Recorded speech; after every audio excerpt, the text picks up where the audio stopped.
반갑습니다. 반가워요.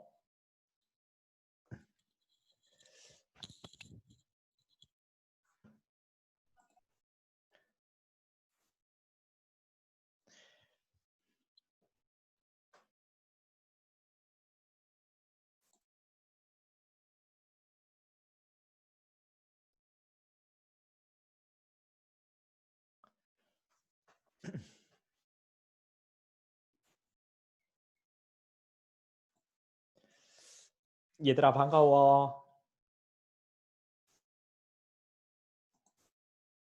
인사도 좀 해. 안녕. 어, 안녕하세요. 그래. 휴일에 공부 열심히 했어? 음, 독서실에 있거나 하면은 채팅창에 좀 남겨줘봐. 우리 복습할 때는 이야기를 좀 하면 정말 좋을 것 같은데 채팅창에 글을 남겨도 좋고 참여하는 거 그런 거 정말 해보고 싶단 말이야. 음, 샘은 오늘 그 고등학교 동기 모임에 갔다. 야, 간만에 갔더니 그래 족구했거든. 그런데 이런 운동을 안 하다가 하니까 한 번 넘어졌어. 재밌긴 하더라. 그래도 친구들하고 나이 들어서 이렇게 족구할 때, 야 정말 한참 뭐 어릴 때 이렇게 했던 거 하고는 또 다르더라니까. 음. 너희들도 잠시야. 조금 지나고 나면 너희들도 아마 고등학교 동기 모임, 대학교 동기 모임 이렇게 하면서 너희들은 또 현직에 가면 또 너희들 기수 모임 뭐 이런 것도 하겠네. 음.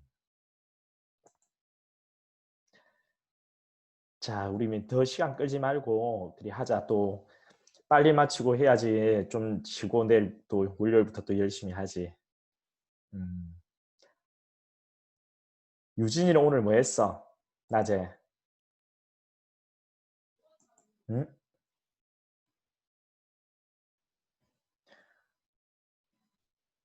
석주는? 석주는 오늘 뭐 했어?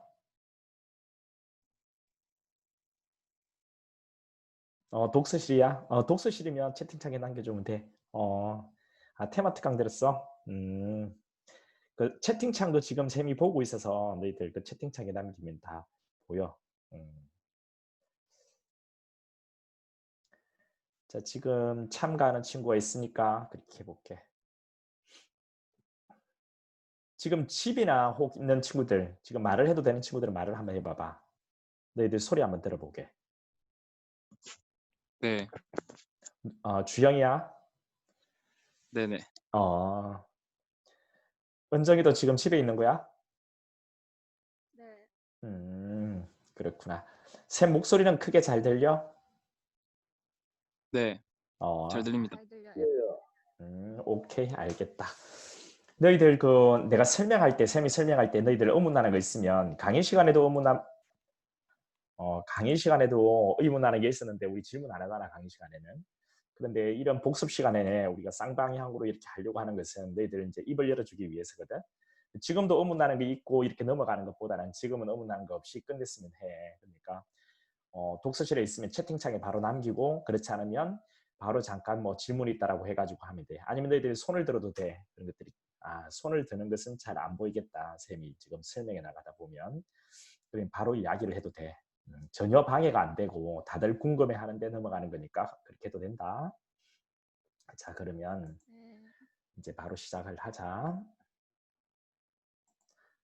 오늘은 빨리 좀 정리하고 기출 문제 좀 풀어봤으면 하는 생각이거든. 자, 그러니까 좀 빨리 오지, 이 녀석들. 이제 계속 너희들 뒤에 참가를 하면 계속 그걸 해야 된단 말이야. 이게 뭐 대기 뭐 이런 거 있잖아. 뜨거든.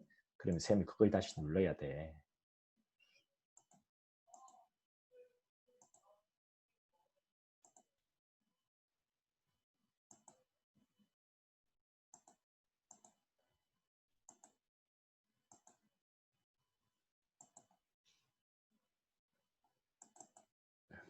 자, 이제 시작할게.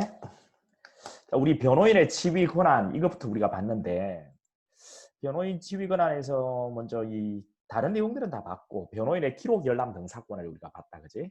변호인의 기록 열람 등사권. 자, 이 부분이잖아. 우리 변호인의 기록 열람 등사권. 이 부분을 봤단 말이야. 여기 이제 기소를 기점으로 해가지고 이 기소를 기점으로 해가지고 이 앞과 뒤가 되게 중요해. 기소를 기점으로 해 기소 전은 이제 수사 단계고 수사는 수사기관의 활동이잖아. 그러니까 수사기관이 주체야. 그러니까 피해자는 수사의 객체인 거지.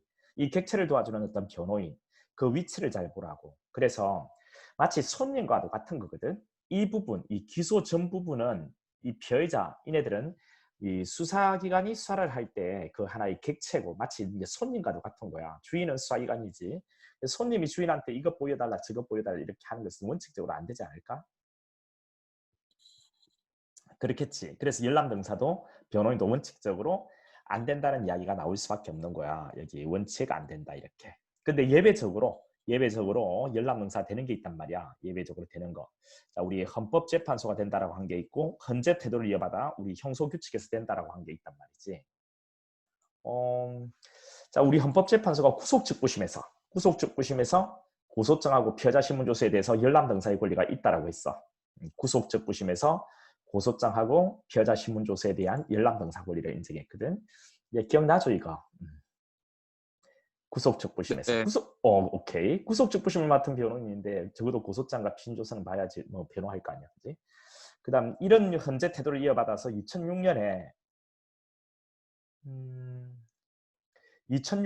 우리 형사소송 규칙을 개정할 때 그때 이것을 명문화시켰어. 형소규칙에 2006년에 영장실질심사하고 체포구속즉부심 이 절차에서 이건 지방법원에서 하는 거잖아. 그래서 이 영장실질심사 그리고 체포구속즉부심 절차에서 지방법 판사에게 제출된 구속영장 청구서, 이에 첨부된 고소고발장, 피해자의 진술을 기재한 서류, 피해자의 제출한 서류를 열람할 수 있도록 되어 있다, 그지? 여기 열람. 이 복사는 언급이 없어, 여러분. 여기 복사라면 틀리다는 거. 이 부분이 법원직에 출제가 되었다고 했죠? 됐죠? 그래, 조금 전에 채팅창에 질문이 하나 있었는데 그 소리가 안 들리는데 나갔다가 다시 들어오면 되나요? 이런 질문이 있어. 그 소리 이 부분은 그 밑에 은정이가 답을 해줬네. 그 왼쪽 밑에 내 오디오 참가 그거 누르면 들려. 지금 이 질문했던 친구는 지금 들려? 채팅창에 좀 남겨줘 봐봐. 소리 들리는지.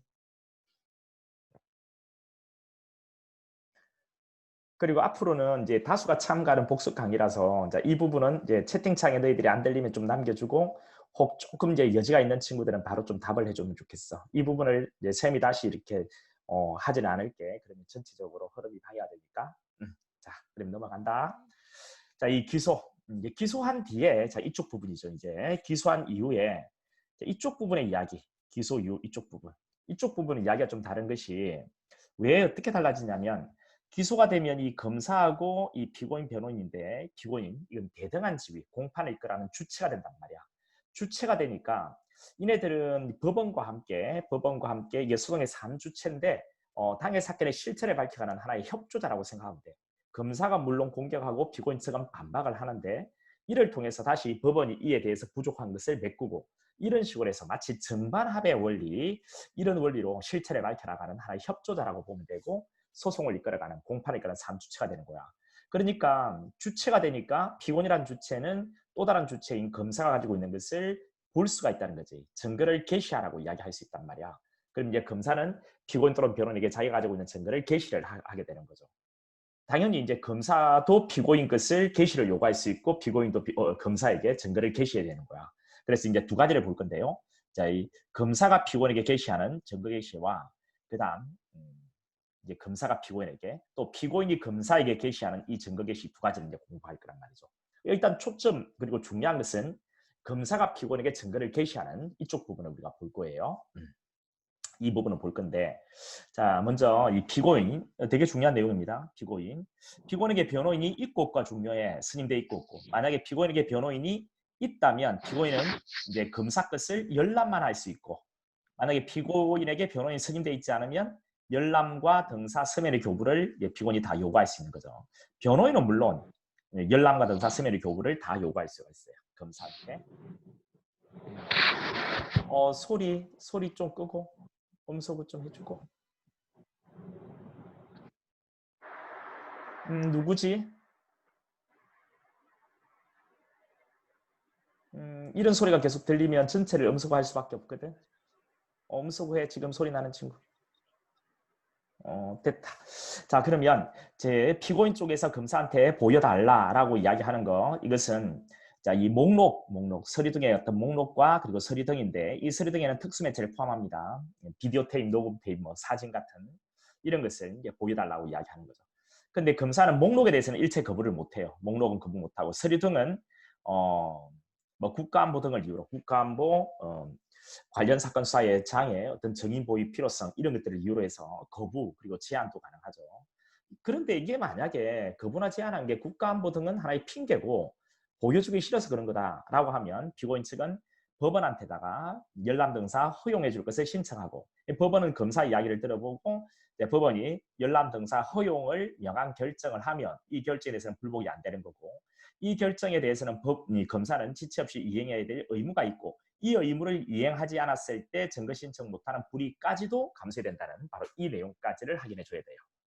근데 이 부분이 여러분, 이 부분 있죠. 이 부분이 법원이 보여주라고 했는데, 허용 결정을 했는데, 그러면 증거 신청 못하는 불이익을 감수하기만 한다면 보여주지 않아도, 열람등사를 허용하지 않아도 된다는 그런 의미는 아니라고 했죠. 법원이 열람등사 허용을 명한 결정하면 열람등사를 해야 될 의무가 있고, 이 의무를 이행하지 않았을 때 증거 신청 못하는 불이익까지도 감수해야 된다는 그런 의미. 이거 일단 기억하면 되고. 근데 여기서 이제 들어갈 내용이 뭐냐면 바로 이 부분인데, 여기 검사가 이제 피고인한테 개시를 요구하는 것은 여기 제한적 개시라고 이렇게 되어 있단 말이죠. 제한적 개시. 근데 여기는 이렇게 보세요. 여기는 보면 뭐 전면적 개시라 되어 있단 말이죠. 이게 어떤 차이가 있는지를 지금 보려고 하는 거예요. 자, 이 부분을 잠깐 보려고 하는 건데, 자, 이건 제한적 개시라고 되어 있고, 이건 전면적 개시라고 되어 있죠. 이 차이가 있죠. 그러니까 피고인 또는 변호인은 검사에게 기소가 되면 검사가 앞으로 법정에 제출할 피고인에게 불리한 증거뿐만 아니라 유리한 증거까지도 전부 다 보여달라고 할 수 있고, 검사는 이걸 전면적으로 개시된다는 그런 의미고, 자, 검사가 이제 피고인에게 증거 개시 요구했을 때 피고인 측이 검사에게 이렇게 개시하는 것은 제한적 개시라고 하는 것은 왜 제한적이냐 하면, 적어도 공판 준비기일 또는 공판기일에서 피고인 또는 변호인이 그 현장 부재 또는 심신 상실 미약 등 법률상의 사상 주장을 했을 때, 그때 증거 개시를 요구할 수 있기 때문에 증거 개시 요구가 제한적이다. 제한적 증거 개시라고 이야기하는 거예요. 이 차이점도 좀 확인해주고, 그다음 기소 이후에 법원에 들어와 있는 거 있죠. 이렇게 법원에 들어와 있는 거. 이렇게 법원에 들어와 있는 서류 같은 경우에는 보세요. 법원에 들어와 있는 서류 같은 경우에는 뭐 비디오 테이프, 녹음 테이프 이런 것도 상관없고요. 이것을 법원에 들어와 있는 것은 피고인 또는 변호인이 뭐 재판장의 어떤 허가도 필요 없어요. 아주 전면적으로 열람과 복사를 할 수가 있습니다. 제한이 없어요. 그러니까 법원에 들어와 있는 것은 이거는 우리 35조를 통해서 해결한다라고 생각하시면 돼요.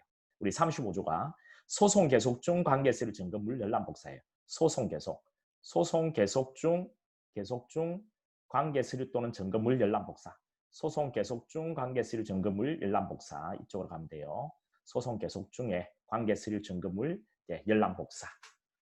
자, 이것은 피고인과 변호인 전부 다 되고요. 또 누구도 되냐면 법정 대리인, 특별 대리인 및 보조인, 배우자, 직계 친족, 형제, 자매도 위임장 및, 여기서 이제 및이라는 걸 잘 보셔야 돼요. 위임장 및 신분 관계를 증명하는 문서를 제출한 자도 가능해요. 위임장 및 이거 잘 보세요. 위임장 및 신분 관계 증명하는 문서를 제출한 자도 열람과 복사가 가능하다는 것. 자, 이 내용까지 좀 확인해 주면 돼요. 되게 중요한 내용을 했습니다. 다시 한번 정리를 해드리면, 기소를 기점으로 해서 기소 전과 기소 후가 나뉘어진다는 것. 그 기소 전 같은 경우에는 수사기관이 주체고 피해자는 객체니까 객체가 주체한테 이것 보여달라 저것 보여달라 원칙적으로 못한다는 것. 근데 예외적으로 이런 경우가 있다는 것을 딱 기억하고, 그다음 기소 이후에는 대등한 지위에 오르기 때문에 피고인 측은 검사 것을 개시를 요구할 수 있다는 것. 검사 목록은 거부 못하고 서류 등은 거부나 제한이 가능하다는 것. 이때 법원은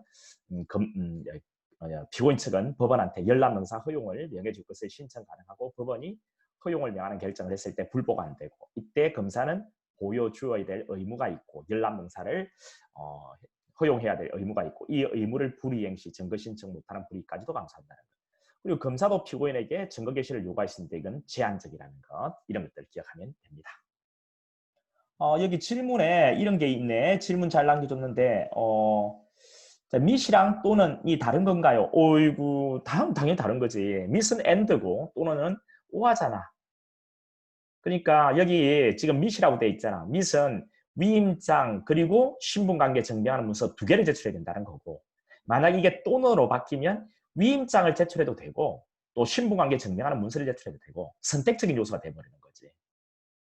그러니까 이 mit과 또는은 차이가 있는 거지. mit이라고 해야 옳은 질문이고 또는이라 하면 틀려. 이거는 이제 수성법이라고 보기보다는 이제 이거는 국어에 관한 내용이고 가장 기본적인 어떤 개념이니까 비교를 잘해도 이거는 뭐 계속적으로 반복적으로 이런 내용은 나오는 거니까 알겠지? 오케이. 그다음 이제 공소장 변경, 이거 어려운 주제였다 그죠? 예, 공장 변경 들어갈게요. 여기 봐봐. 갑이 을에게 범죄를 범했는데, 자 이거 공장에 병을 적었네. 예, 갑이 병의 신분증을 제시했다 해볼게. 성명을 도용했죠, 그죠? 그다음 이제 이게 세모죄, 세무공소사실, 세무법조문을 적었다 해볼게. 적용법조문을. 원래 이게 동그라미죄인데, 자 이 부분을 밝혀내지 못했는가 봐. 세모죄로 기소를 했어요. 이때 이제 심리를 진행하는데 이 공소장에 피고인 이름을 잘못 기재한 것이 밝혀지면 이 이름을 바꾼단 말이야. 이 이름 바꾸는 것이 공소장 정정이죠. 예, 법원에 허가는 필요 없어요. 우리 공소장의 필요적 기재사항에 피고인이 있고 제명공사실 적용법조가 있는데 제명공사실 적용법조문을 잘못 기재했다면 심리 진행 중에 이게 밝혀지면 이제 검사가요, 예, 법원에 신청을 하는 거죠. 공소장에 기재가 되어 있는 제명공사실 적용법조를 바꿔달라고. 이게 만약에 동그라미죄라고 한다면 동그라미죄, 동그라미 사실, 동그라미 법조문으로 바꿔달라고 신청을 하는 거. 이것을 바로 여기 공소장 변경이라고 하는 거예요. 이때 자, 법원은 이 처음에 기소했던 이 세모와 지금 바꿔달라고 한 이 동그라미가 동일한 범죄라고 한다면 공장을 변경해야 될, 그 허가를 해야 될 의무가 있는 거고 반드시 공장 변경을 해야 된다는 거예요. 그러면 자, 공장의 필요적 기재사항 중에 피고인 이름 바꾸는 것은 정정이고 법원의 허가가 필요 없다면, 자, 없는 반면 예, 제명이나 공사실 적용법조를 동일성 범위까지 동일한 범죄까지 검사가 잘못 기소했을 때 이 동일한 범죄라고 한다면, 즉 동일성이 있다면, 자, 이 내용을 바꾸는 것을 공소장 변경이라고 하는 거예요. 공장 변경은 법원의 허가가 꼭 필요하죠. 근데 이 공장을 변경하는 형태는 방금 세모죄에서 동그라미죄로 바꾸는 변경도 있고 똑같이 세모죄인데 사실을 철회하는, 일부를 철회하는 게 있고 사실을 또 일부 더 추가하는 게 있단 말이죠. 만약에 3번에 걸친 상습적으로 도박을 했다고 기소가 됐는데 알고 봤더니 2번밖에 안 했고 1번은 안 한 거예요. 그럼 이걸 심판대에서 빼야 되겠지. 이 빼는 것을 철회해야 한다는 거고, 만약에 2개로 상습 도박을 했다고 2번에 걸친 상습 도박이 있다고 기소했는데 알고 봤더니 하나 더 있다면 이것을 공소장에다가 추가를 하게 되겠죠. 이런 공장 변경을 한다는 거예요. 공장 변경을 하는 형태는 이렇게 3가지 종류가 있다. 이렇게 되는 거죠. 자, 이제 절차 잠깐 보면은 공장 변경은 신청 검사가 하는 거죠. 공판심리 종결전 서면으로 하는 겁니다. 왜? 공장이 바뀐다는 것은 심판 대상이 바뀐다는 거고 심판 대상이 뭐냐에 따라서 피고인의 어떤 방안의 내용이 달라지는 거니까 피고인의 방어권을 보장하기 위해서 공장을 변경한다면 서면이 좋겠죠. 근데 구술도 가능하단 말이야. 예외적으로 피고인이 제정하는 공판정에서 피고인에게 이익이 되거나 피고인이 동의를 했을 때 이때는 구술이 아닌 공장 변경 신청도 된다는 것도 기억하셔야 됩니다. 자, 이 공장이 변경된다는 것은 심판 대상이 바뀐다는 거니까 신속히 피고인 또는 변호인에게 고지할 필요가 당연히 있겠죠. 여기서 한 가지 뭔데? 바로 이거죠. 예, 뭐 또는 앞번에 그 내용과 동일해. 지금 채팅창에 질문했던 친구는 이 내용도 잘 봐야 돼. 피고인 또는 변호인이니까 둘 중에 한 놈한테만 고지도 된다는 거야. 그래서 변호인에게만 하고 피고인에게 고지를 하지 않은 것은 위법이 아니다라는 판례도 있고. 그다음 결정, 동일한 범죄라고 한다면, 즉 동일성이 있다면, 동일한 범죄라고 한다면, 검사가 잘못 기재한 것이 밝혀졌다면 그때는 공장 변경 신청이 있으면 공장 변경을 허가해야 합니다. 이건 의무예요. 그리고 허가를 했는데 이게 동일성이 없어. 잘못 허가한 거죠. 그러면 스스로 그 허가 결정을 취소할 수 있다라고 하는 것이 판례입니다. 그리고 공장 변경 신청에 대한 법원의 결정 그 자체에 대해서 독립하여 상소할 수 없어요. 이 독립하여 상소할 수 없다는 것은 다른 말로 뭐 항고, 결정에 대한 불복인 항고가 안 된다는 거죠. 됐죠?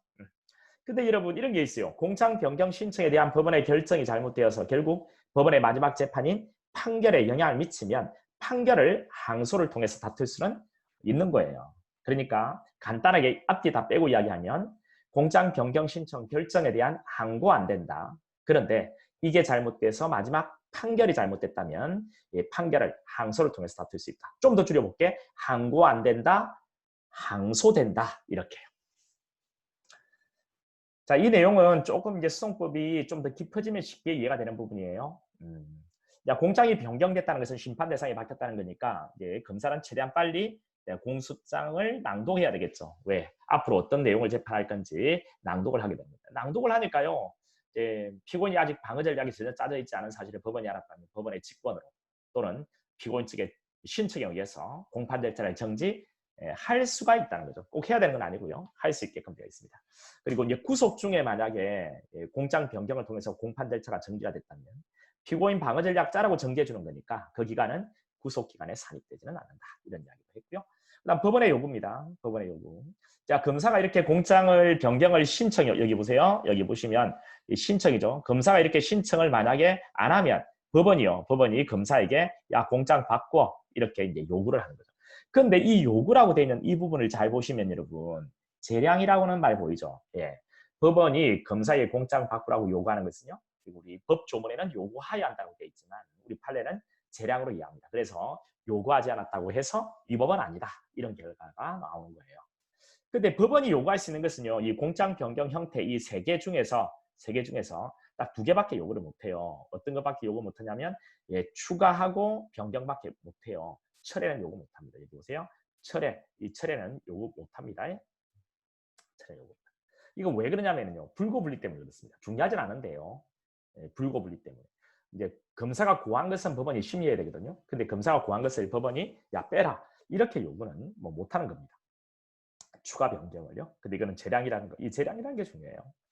공장 변경은 여러분 심리를 하고 있을 때 심리의 범위를 바꾸는 거거든요. 그리고 심리 중에 바꾸는 거예요. 심리가 가능한 곳에서 바꾸는 거예요. 우리 범죄 사실에 대한 심리는 1심과 2심에서 이루어져요. 3심은 사후심이라고 해서 더 이상 2심까지 밝혀낸 내용을 가지고 그에 대한 판단을 하는 것이 사후적으로 추가적인 심리를 안 하거든요. 3심은. 그러니까 1심과 2심에서 하는 거예요. 그래서 공장 변경 또한 1심과 2심에서 되는 거죠.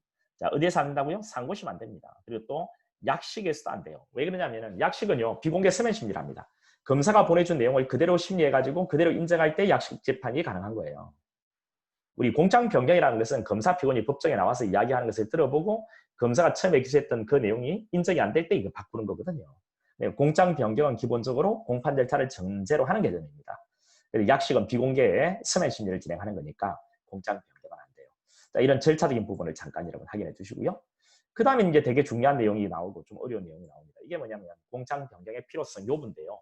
우리 공장 변경을 하는 이유는 피고인의 방어권 보장이라고 했죠. 따라서 피고인의 방어권 행사 입장이 없다면 굳이 공장을 변경하지 않고 재판이 된다는 겁니다. 공장 변경이 꼭 필요하냐라는 질문에 있어서는 바로 답은요. 뭐라고요? 피고인의 방어권 행사에 실적 불이익 초래할 염려가 있느냐. 이것을 가지고 공장 변경 여부를 판단하는 것이에요. 그래서 밑에 이제 보시면요. 자, 만약에 세무죄를 기소했는데 알고 봤더니 동그라미다. 근데 이 두 개의 사실, 피고인이 방어해야 되는 범죄 사실적인 부분이 달라진다. 그렇다면 원칙적으로 공장 변경이 필요한 거죠. 왜? 피고인은 사실을 방어하는 건데 사실적인 부분이 달라진다면 공장 변경이 필요하겠죠. 근데 예외적으로 그 사실적인 부분이 달라져도 피고인이 시인 주장 인정하면 그리고 그 시인 주장 인정하지 않아도요. 그 달라진 사실을 만약에 처음에 기소했던 사실 안에 들어가 있는 축소된 사실이 인정될 때는 방어권 행사 지장이 없죠. 그래, 공장 변경은 필요 없다라고 합니다. 이 내용을 잠깐 이제 글로 나타내 보면은 사실적 부분이 달라졌다는 것은 만약 이런 거죠. A죄로 기소했는데 실제 심리에 보니까 B죄가 있는다. 제 이름이 달라진다는 거죠. 그러면 이제 범죄 사실이 다른 거예요. 필요한 겁니다. 그런데 이 시인 주장 인정은요. A죄로 기소했는데 실제 심리에 보니까 B죄가 인정되는데요. 피고인이 시인 주장 인정한다. 그러면 이제 공장 변경하지 않고 재판 가능한 거죠. B를. 그다음 또 축소하신 인정은 뭔데요? 이거는 그래 보면 A, B죄로 기소했는데 실제 심리에 보니까 A죄만 인정되는 거예요. A, B죄로 기소했는데 A죄만 인정돼. 이 A가 여기 들어가 있잖아요. 이 축소가 된 내용이잖아요. 그러니까 공장 변경이 필요 없다. 이렇게 이야기하는 거죠. 그 다음에요. 자, 밑에. 자, 법률적 구성. 이제 사실은 똑같고요. 법적인 부분이 달라지면 그때는 원칙 공장 변경 필요 없어요. 왜? 피고인은 법을 방어하는 게 아니거든요. 사실을 방어하는 거예요. 그러니까 사실이 똑같고 이 법률적 구성이 달라진다는 말은요. 이건 여러분 사실은 같다. 범죄 사실적 부분은 같다는 것이 전제가 되는 겁니다. 범죄 사실적인 부분은 같고 법적인 부분이 지금 달라질 때 이런 이야기라 생각하시면 돼요. 이런 경우에는 원칙적으로 공장 변경은 필요 없는 거예요. 자, 이게 어떤 경우가 여기에 해당되냐면 적용법조 추가 변경. 처음에 기소했던 내용에 법 조문이 하나 누락되어 있거나 잘못 기재가 되어 있는 거예요. 자, 이것을 바꾸려고 하는 거죠. 추가하려고 하는 거죠. 이때는 공장 변경하지 않고 가능하고요. 또 재수평가 변경. 처음에 기소했던 내용 그리고 이제 지금 심리를 통해서 밝혀진 사실적 범죄 사실에 관한 내용은 동일한데요. 처음에 기소할 때 이걸 일죄라고 기소를 했는데 심리에 보니까 이걸 수재라고 평가를 해야 되겠다. 또는 수재라고 평가해서 기소를 했는데 이것을 보니까 보관일죄나 과형상 일죄더라. 이렇게 죄의 개수에 대한 평가가 달라지는 이런 경우가. 또 이제 처음에 기소할 때 형이 무거운 특별법으로 기소했는데 사실은 똑같은데 이걸 형이 가벼운 일반법을 적용하려고 할 때 이때 공장 변경이 필요한가? 필요 없다는 거죠. 이거는 법적인 부분이 달라지는 거란 말이죠. 근데 예외적으로 필요한 게 있습니다. 뭐냐? 자, 형이 가벼운 일반법으로 기소했는데 형이 무거운 특별법. 자, 이거는요 이 내용과는 반대죠. 이것과는 반대라는 것을 여러분 확인해 주세요. 자, 여러분 형이 무거운 특별법으로 기소했는데 형이 가벼운 일반법으로 가려고 하는 거예요. 자, 형이 무거운 특별법으로 기소했는데 자, 형이 가벼운 일반법으로 법적 평가를 바꾸려고 하면 형이 깎이는 거죠. 우리 피고인에게 좋은 거니까요. 공장 변경 없이 재판이 가능하다는 것이 위에 거고요. 이거죠. 자, 이 내용이란 말이죠. 그런데 이 밑에 거는 뭔데요? 이 방금 이 내용은요. 자, 그 반대잖아요. 형이 가벼운 일반법으로 기소했는데 이게 형이 무거운 특별법으로 가려고 하는 거예요. 형이 무겁게 바뀌면 그만큼 방어에 들이는 노력과 시간과 비용을 달리할 가능성이 다분히 있잖아요. 그렇죠? 근데 공장을 바꿔줘야 이걸 아니까. 근데 바꾸지 않고 재판해버리면 방어에 들일 노력과 시간과 비용을 달리할 그런 가능성이 있음에도 불구하고 그런 기회를 박탈한 거에 된 거니까요. 방어행사의 실적 불이익을 초래한다고 합니다. 자, 이런 경우는 공장 변경이 필요한 거예요. 자, 그 다음 논점인데 여러분, 그 다음 논점인데요. 이제 어떤 것을 할 거냐면, 자, 그 다음에는 이런 거 할 거예요. 그러면 지금 이 경우 있죠. 이 경우에는 공장 변경이 필요 없다라고 했는데, 필요 없다 했잖아요. 필요 없다 했잖아요. 그러면 공장 변경 없이도 이런 경우는 재판이 가능한데 이거 꼭 재판에 대해 의무가 있는 거냐? 그렇지 않다는 거죠. 아직 검사가 공장을 바꾼 게 아니니까 의무는 아니라는 거예요. 재량이라는 거예요. 이 말인 즉슨 이런 거죠. 자, 검사가 처음에 기소했을 때, 만약에 처음에 기소했을 때, 이 세무죄로 기소했습니다. 세무죄로. 근데, 자, 심리해 보니까요. 심리해 보니까, 세모는 인정이 안 되고요. 그 안에 들어가면 동그라미가 인정되는 거예요. 그 동그라미가. 근데 이거는 축소가 된 사실이죠. 그죠? 축소가 된 사실이니까 보세요. 여기 보면 축소사실 인정. 축소사실 인정의 경우에는 공장 배경이 필요 없다 했죠. 그쵸? 자, 다시 이제 글로 한번 나타내 볼게요. 이렇게 되는 거죠. 여기 A, B죄로 기소했다 해볼게요. 근데 실제 심리해 보니까 A죄만 인정되고 B는 인정이 안 되는 거예요. A, B죄, A죄. 축사실 맞죠? 자, 이런 경우에는 그 방권 행사의 실질적 불이익은 없습니다. 그렇죠? 처음에 만약에 이렇게 기소를 했다면요, 방어를 이렇게 방어를 하는 거거든요. 그러면 이 세모를 방어하면 그 세모 안에 A가 들어가 있으니까, 이 동그라미가 들어가 있으니까 이미 이 A에 대해서는 방어 끝난 상태거든요. 축사실을 인정할 때는 공장 변경하지 않고 재판에도 방어의 불이익은 없다라고 보는 거죠. 공장이 왜 필요 없는데요.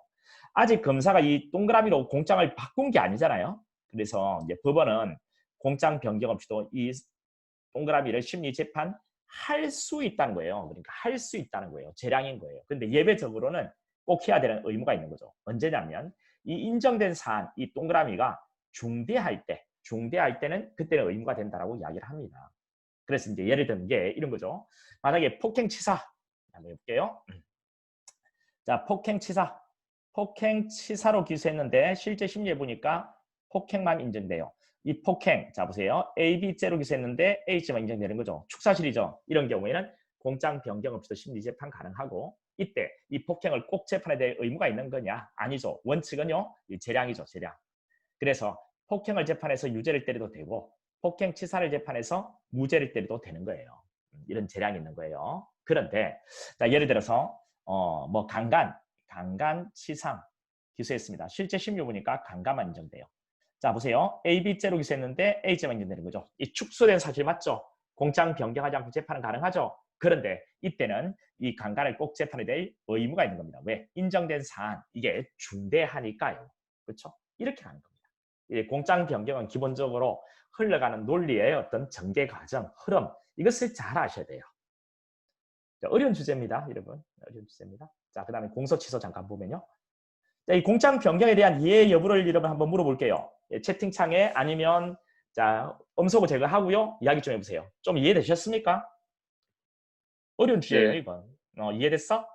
오케이, 오케이. 네. 혹 여기 공장 변경 부분에 대해서 궁금한 거 있으면 한번 질문해 보세요. 채팅창 남겨도 되고 말을 해도 되고. 없으면 이제 계속. 응? 설명을 너무 잘하십니다. 그래? 오케이. 그러면 지금은 일단 없다, 그지? 나중에 궁금한 거 있으면 또 물어봐도. 자, 그러면 넘어갈게. 다시 음소거 너희들 해제하고. 자, 그럼 들어가자. 자, 공장 변경이 필요성, 이게 이제 여러분들이 이제 이론적인 설명을 바탕으로 해서 이런 판례들을 좀 아셔야 돼요. 그 중에서 몇 가지만 설명해 드리면 이런 거죠. 자, 이거 뭐 사실적인 부분이 달라져도 이게 피고인이 방어해야 되는 범죄 사실이 달라져야 되는 건데 피고인이 방어하는 범죄 사실이 아닌 부분이라고 한다면 공장 변경이 필요 없어요. 예를 들어서 삼각사기 같은 경우 피해자를 달리 인정할 때. 피해자를 달리 인정할 때는요, 이때는 공장 변경하지 않아도 된다라고 이야기를 합니다. 범행의 객체는 갖고 피해자를 달리 인정할 때는 공장 변경하지 않아도 된다. 그리고 이거 4개월 치료를 요하는 상해라고 이제 기소를 했는데요. 알고 봤더니 8개월 치료를 요하는 상해다. 자, 이런 경우에 꼭 공장 변경을 8개월로 해놓고 재판해야 되는 거냐? 그렇지 않아도 된다는 거죠. 이게 그 상해의 어떤 그런 그 결과의 차이가 그리 크지 않다고 보는 겁니다. 한 4개월 정도의 치료 기간의 어떤 차이라고 한다면 말이죠. 그래서 4개월 치료를 요하는 상해라고 기소했는데 심리에 보니까 한 8개월 정도 치료를 요하는 상해다. 이런 경우에 굳이 공장 변경을 해서 재판할 필요는 없다. 자, 이런 이야기를 하는 거고요. 그 다음에는 여기 이제 이런 내용들 아셔야 돼요. 예, 기미 뭡니까? 기미 X죠. 그죠? 기미 안 돼. 이게. 자, 기수. 자, 미안합니다. 쓸려가기 여기서까지 해서 기수로 기수했는데 미수가 있는 게 있거든요. 예, 축사실 인정이죠. 이런 경우 공장 변경이 필요 없고요. 자, 공동정범으로 기수했는데 방조범이 인정된다. 이런 경우에 그 공동정범으로 기소했는데요. 방조가 있는데요. 단 한 번도 언급이 된 바 없는 방조다. 이런 경우에 방어의 불이익이 있죠. 이런 경우에는 공장 변경을 해야 돼요. 근데 내는 방조라고 이렇게 주장을 하면, 시인하면 이때는 방어권 행사의 실제 불이익이 없죠. 이런 경우에는 공장 변경하지 않고도 재판 가능하죠. 이 판례 우리 보셨죠? 그러니까 단독범, 공동정범 이렇게 하는 경우에도 결국 방어의 불이익이 있느냐 없느냐를 가지고 하는 거예요. 그 다음에 뭐 기수, 미수 이것을 예비로 바꿀 때는 이거는 아예 범행 방법이 다른 거예요. 예비라는 것은 준비하는 거고 기수, 미수는 실행에 나아가는 거죠. 그래서 기수로 공소되게 한 것을 예비 또는 미수로 공소되게 한 것을 예비를 인정할 때는 공장 변경을 하고 재판해야 됩니다. 그래야지 예비에 대한 제대로 방어를 할 수 있거든요. 그 다음에 다른 구성 요건은 이거는 이런 겁니다. 기본적으로 이 내용들은요. A죄로 기소한 것이 B죄 이렇게 되는 거예요. 공장 변경해야 되는 겁니다. 죄 이름이 다른 기본적으로 해야 되는 거예요. 강간치상죄, 여러분 미안해요. 지금 이 경우는 공장 변경이 필요 없는 축사실이죠. 미안합니다. AB죄, 뭐 B죄 이런 겁니다. AB죄, B죄 한번 해볼까요? 자, AB죄, 뭐 A죄로 할게요. 그게 여러분 오히려 더 빠르게 볼 수 있을 것 같아요. AB죄, A죄. 자, 보세요. 자, AB죄, A죄 뭔데요? 축소가 된 사실이죠, 그죠? 축소가 된 사실이죠. 여기 강간 A, 치상 B, AB죄, A죄 이런 거죠. 이런 경우에는 공장 변경 필요 없잖아요. 그래서 이제 너무 간단합니다. 그렇잖아요. 여기 특수절도, 자, 이게 지워졌네요. 자, 여기 특수절도죄, 여기 절도죄 들어가 있죠? 예. 그 다음에 여기 강도강간죄, 여기 보세요. 강도강간, 여기 강간 들어가 있죠? 이런 게 축사실인 거예요. 폭행치사, 폭행, 여기 폭행 들어가 있죠? 이게 축사실이에요. 이런 경우 공장 변경이 필요 없다니까요. 자, 강제추행, 치상죄, 강제추행죄. 그러니까 강제추행 치상으로 기소했는데 실제 심의해 보니까 강제추행만 인정되는 거죠. 공장 변경이 필요 없다는 거예요. 그 다음에 수뢰 후 부정치사. 수뢰를 먼저 했죠. 부정치사 했습니다. 수뢰했잖아요. 뇌물수수, 수뢰했잖아요. 축소가 되어 있죠. 뭐 이런 것들입니다. 쭉 내려가다 보면 여기 상습절도, 여기 절도. 이 절도가 상습절도 안에 들어가 있죠. 이런 것들요. 그 다음에 여기 허위 사실적시 출판물의 명예훼손죄라고 돼 있죠. 허위 사실적시 출판물의 명예훼손죄, 뭐 사실적시 출판물의 명예훼손죄 똑같이 들어가 있죠. 이게 축사실이에요. 여기 보면 특수강도, 강간미수, 특수강도, 특수강도가 그대로 들어가 있죠. 이런 것들이 축소사실 인정이라는 거죠. 이런 경우에 공장 변경이 필요가 없는 겁니다. 그렇죠? 그 다음에 넘어가 볼까요? 자, 공장 변경 필요성 계속 해볼 건데요. 여러분 공장 변경이 필요한 것은 이런 거죠. 여러분 자, A죄로 기소했는데 잘 안 보이죠? A자로 기수했는데 B자 이런 거죠. 제 이름이 다른 겁니다. 보세요. 특수절도 A, 장물음반 B. 자, 특수절도제, 장물음반 C. 아예 제 이름이 다르죠. 이런 경우에 공장 변경이 필요한 거예요. 이렇게 보시면 돼요. 특수강도제, 특수공갈제, 강도 공갈 다르죠. 이런 게 필요한 거예요. 됐습니까? 근데 여러분 여기서 자, 반드시 암기를 할 수밖에 없는 내용이 있다 했죠. 뭐 강간 지워지면 안 되죠. 자, 여기 강간치상죄를 추행치상죄로 그리고 이 폭행치상죄를 폭행죄로 이 두 개는요 반드시 여러분이 암기를 하셔야 돼요. 이 두 개는 암기를 해두지 않으면 안 돼요. 제가 암기하라고 하는 건 거의 없어요. 어떤 강사는요 전부 다 두 문자 따서 암기시킨대요. 암기는 필요 없고요. 이 두 개는 암기를 하셔야 돼요. 강간치상, 강제추행치상. 여러분 강간에는 강제로 만지고 간음까지 들어가 있고요. 그 다음 치상이죠. 근데 강제추행은요 강제로 만지고 간음이 빠지는 거예요. 그리고 치상이에요. 그러면 축소가 됐다고 봐야 돼요. 자, 여기에 대해서는 여러분 축소 사실 인정이기 때문에 공장 변경이 필요 없다라고 한 판례도 있어요. 물론 이 판례가 논리적으로 맞죠. 그런데 공장 변경이 필요하다는 판례가 있거든요. 그 판례만 시험에 나왔기 때문에 여러분이 암기를 하셔야 된다 했습니다. 이때는 그 강간치상을 선순위 공소사실로 하고요. 그 상해를 예비적 공사실로 했던 사안이거든요. 근데 시험에는 그 예비적 공사실이 뭐 상해였다 이런 말을 안 주거든요. 어떤 판례를 물어봤는지 사실관계를 주지 않고 이렇게만 주니까요. 알기 어려워요. 이대로 기억을 해주시면 될 것 같아요. 그다음 폭행치상, 폭행죄 같은 경우에는 당연히 축소 사실이잖아요. 필요하다라고 해야 될 것 같은데 여기는 필요 없다라고 해야 될 것 같은데 여기는 필요하다라고 이야기를 합니다. 그래서 이건 비판을 받는 판례예요. 학자들 사이에서.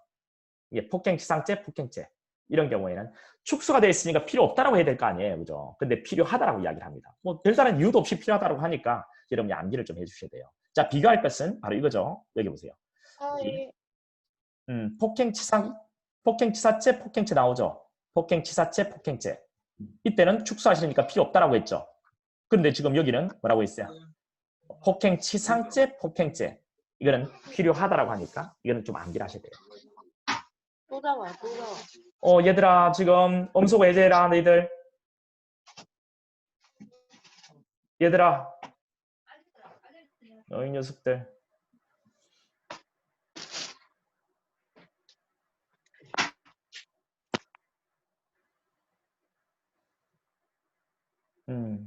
너희들이 계속 그렇게 되면 모두 다 음소거를 할 수밖에 없어. 자, 오케이. 자, 그럼 됐고요. 이제 여기서 계속 볼게요. 이 두 개 빼고는 다시 이제 아주 쉽게 해결돼요. 그 똑같아요. 여기 보면은 강제집행, 멘탈죄, 권리행사 방해죄 제 이름이 다르죠. 필요한 거예요. 사기죄, 상습사기죄 다르죠. 필요하죠. 만약에 반대로 상습사기죄로 기소한 것을 사기죄로 인정할 때는 축소가 됐으니까 필요 없겠죠. 그죠? 살인죄, 폭행죄 제 이름 다르죠. 필요한 거예요. 고의반, 가실반 다르죠. 고의, 가실은 다른 거잖아요. 이렇게 다 이렇습니다. 그리고 여기 미수 이거 한번 볼까요? 여기 보세요. 미수죄, 예비 업무죄. 미수하고 예비 업무는 다르죠. 여러분 미수는 실행에 나아가는데 결과가 불발생한 거고요. 예비 업무는 준비하는 과정이니까 범행 방법이 달라요. 이런 경우에는 공장 변경이 필요한 겁니다. 그다음에 사실 적시 명예훼손죄, 허위 사실 적시 명예훼손죄. 그러니까 사실을 적시해서 명예훼손했다고 기소를 했는데요. 알고 봤더니 허위 사실 적시 명예훼손이에요. 이게 오히려 늘어났죠, 그죠? 공장 변경이 필요하죠. 여러분, 그러면 이것도 만약에 반대로 허위 사실 적시 명예훼손죄로 기소한 것인데 실제 심리해 보니까 사실 적시 명예훼손죄가 인정되면요. 이런 경우에는 공장 변경이 필요 없다가 되겠죠. 왜? 축소가 됐으니까, 그죠? 자, 이렇게 해주시면 돼요. 자, 그러면 됐고요. 그 다음 이제 법률 구성 변경. 여러분 법적인 부분이 달라질 때는 공장 변경이 필요 없다 했죠. 피고인은 사실을 방하는 사람이거든요. 법은 몰라요. 그러니까 법적인 부분이 달라진다 해가지고 피고인의 방어에 불이익은 없다라고 기본적으로 봐요. 근데 공장 변경이 필요 없는 거예요. 예를 들어서 형이 무거운 특별법으로 기소한 거 이거 보세요. 특가법이죠. 형이 무겁죠? 특가법 기소한 것을 형이 가벼운 일반법인 형법으로 가는 거. 이런 경우는 필요 없는 거고요. 그 다음에 뭐 재수평가를 달리할 때 뭐 경합범, 수개의 범죄를 한 개의 범죄로 수개의 범죄를 상상력 경합, 즉 한 개의 범죄로. 그 다음 포괄일제 한 개의 범죄를 실체력 경합범, 수개의 범죄로. 이렇게 갈 때는요. 이건 재수평가를 달리하는 거죠. 그죠? 이 경우는 재수평가를 달리하는 거죠. 안 되겠다. 너희들 모두 음속으로 해야 되겠다. 자, 모두 음속으로 했습니다, 여러분. 계속 자범이 들려요. 그래서 여러분들이 자, 잠깐만요. 모두 음성으로 했는데 여러분들이 해제하고 이야기할 수 있게끔만 만들어 드릴 테니까요. 이제 질문이나 이런 거 하려고 하면 해제하고는 이야기를 하세요. 네, 일단은 음성으로 했는데 여러분이 해제하고 할 수 있도록 허용을 해 두었습니다. 이것도 이제 잡음이 생기겠는데 없애버릴게요. 차단할게요. 됐습니다. 자, 그러면 이제 그런데 여러분 법률적인 부분이 달라져도 공장 변경이 필요한 경우가 하나 있었어요. 뭔데? 바로 이거죠. 이건 꼭 암기를 하셔야 돼요. 형이 가벼운 일반법인 형법으로 기소했는데 이것을 형이 무거운 특별법이라고 법적 평가를 바꿀 때 이제 형이 이렇게 늘어난다면 그만큼 방어해드릴 노력과 시간과 비용을 달리할 가능성이 있거든요. 이런 경우에는 공장 변경을 하고 해야 되지 않겠냐라는 거예요. 그렇죠? 그 다음에 이렇게 축사실을 인정할 때는 공장 변경이 필요 없는데 그때 이게 꼭 심리 재판에 대해 의무가 있는 거냐? 그건 아니죠. 왜? 아직 검사가 공장을 바꾼 건 아니잖아요. 근데 축소가 된 사실이니까 공장 변경하지 않고도 재판이 가능은 하다는 거지. 꼭 재판을 하라는 것은 아니거든요. 왜? 검사가 아직 바꾼 건 아니니까요. 우리 불고불리잖아요. 검사가 공안거 재판해야 되는 건 맞잖아요. 그래서 원칙은 대량입니다. 그런데 예외적으로 의무가 돼요. 언제? 그 축소 인정된 사실이요.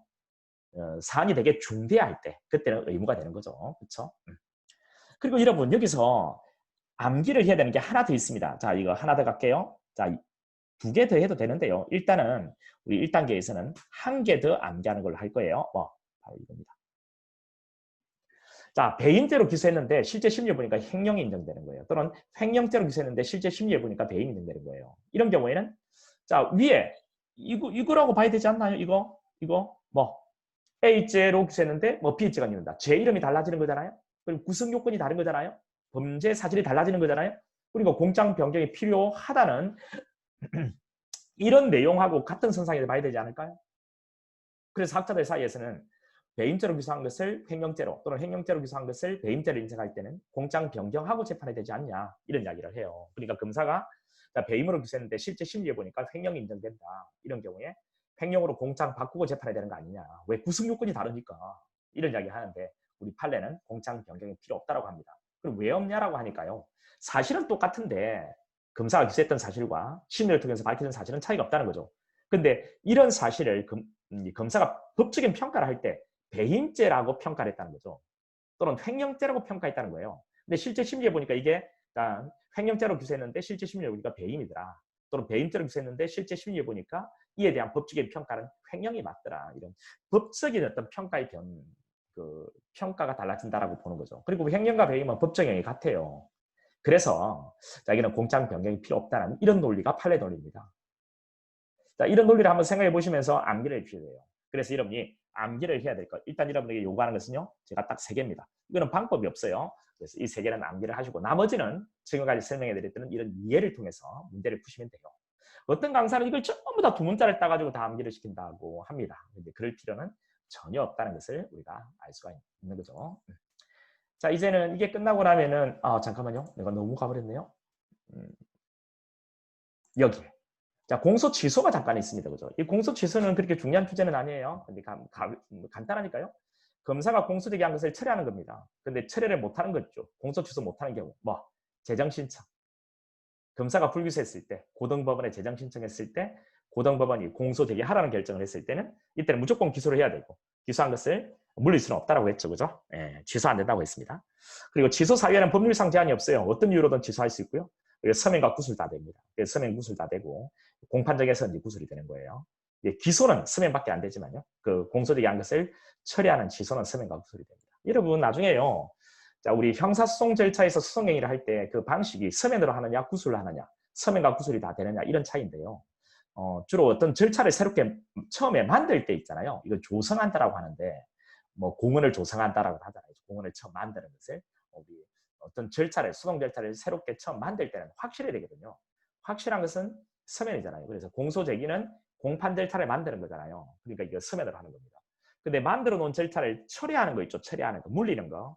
이것은 서면과 구술이 다 된다라고 이야기를 해요. 그러니까 공소 제기한 것을 처리하는 것은 서면과 구술이 다 되는 거예요. 그리고 취소를 하게 되면 고소 고발이 내게 7일 이내 서면으로 통지하도록 되어 있습니다. 이 7일을 지체 없이 이렇게 바꾼 적은 있고요. 그 다음에 취소는 그래도 형사 절차가 어느 정도 진척해버리면 이때 취소 안 돼요. 이제 언제까지만 취소가 되냐면 최초로 1심 판결이 선고되기 전까지만 취소가 가능합니다. 한 번이라도 1심 판결 선고되고 나면 취소 못해요. 그래서 1심 판결 선고되고 이게 2심에 갔을 때 2심에서 이것을 파기환속 이송해서 1심으로 돌아왔다. 또는 1심에서 유죄가 확정된 것을 다시 재판하는 재심이다. 자, 혹 이런 경우에 공소 취소 가능한가? 안 돼요. 왜? 한 번이라도 1심 판결 선고되고 나면 더 이상 공소 취소 못합니다. 효가요. 공소를 취소하면 이제 더 이상 다툴 수 없죠. 검사가 다투고자 기소했는데 이걸 취소했으니까요. 이런 경우에는 소송 조건 불구비 형 재판요, 공소기각 결정으로 종결합니다. 이 공소기각 결정에는 기판력이 없죠. 우리 처음에 했잖아요. 기판력이 없어서 다시 기소가 가능한데요. 다른 중요한 증거가 있어야 돼요. 다른 중요한 증거. 다른 중요한 증거 없이 재기소하면 이것도 소송 조건 불구비예요. 형 재판인데 공소기각 판결이죠. 그런데 다시 재기소할 때는 그대로 재기소할 때도 다른 중요한 증거가 필요하고요. 변경해서 재기소할 때도 똑같이 다른 중요한 증거가 필요합니다. 처음에는 폭행으로 기소했다가 취소한 것을 나중에 그대로 다시 폭행으로 기소할 때뿐만 아니라 변경해서 뭐 특수 폭행으로 이렇게 기소할 때도 똑같이 다른 중요한 증거가 필요하다는 거죠. 됐죠? 다른 중요한 증거 없이 기소하면 공소기각 판결로 종결이 되는 거예요. 자, 됐습니다.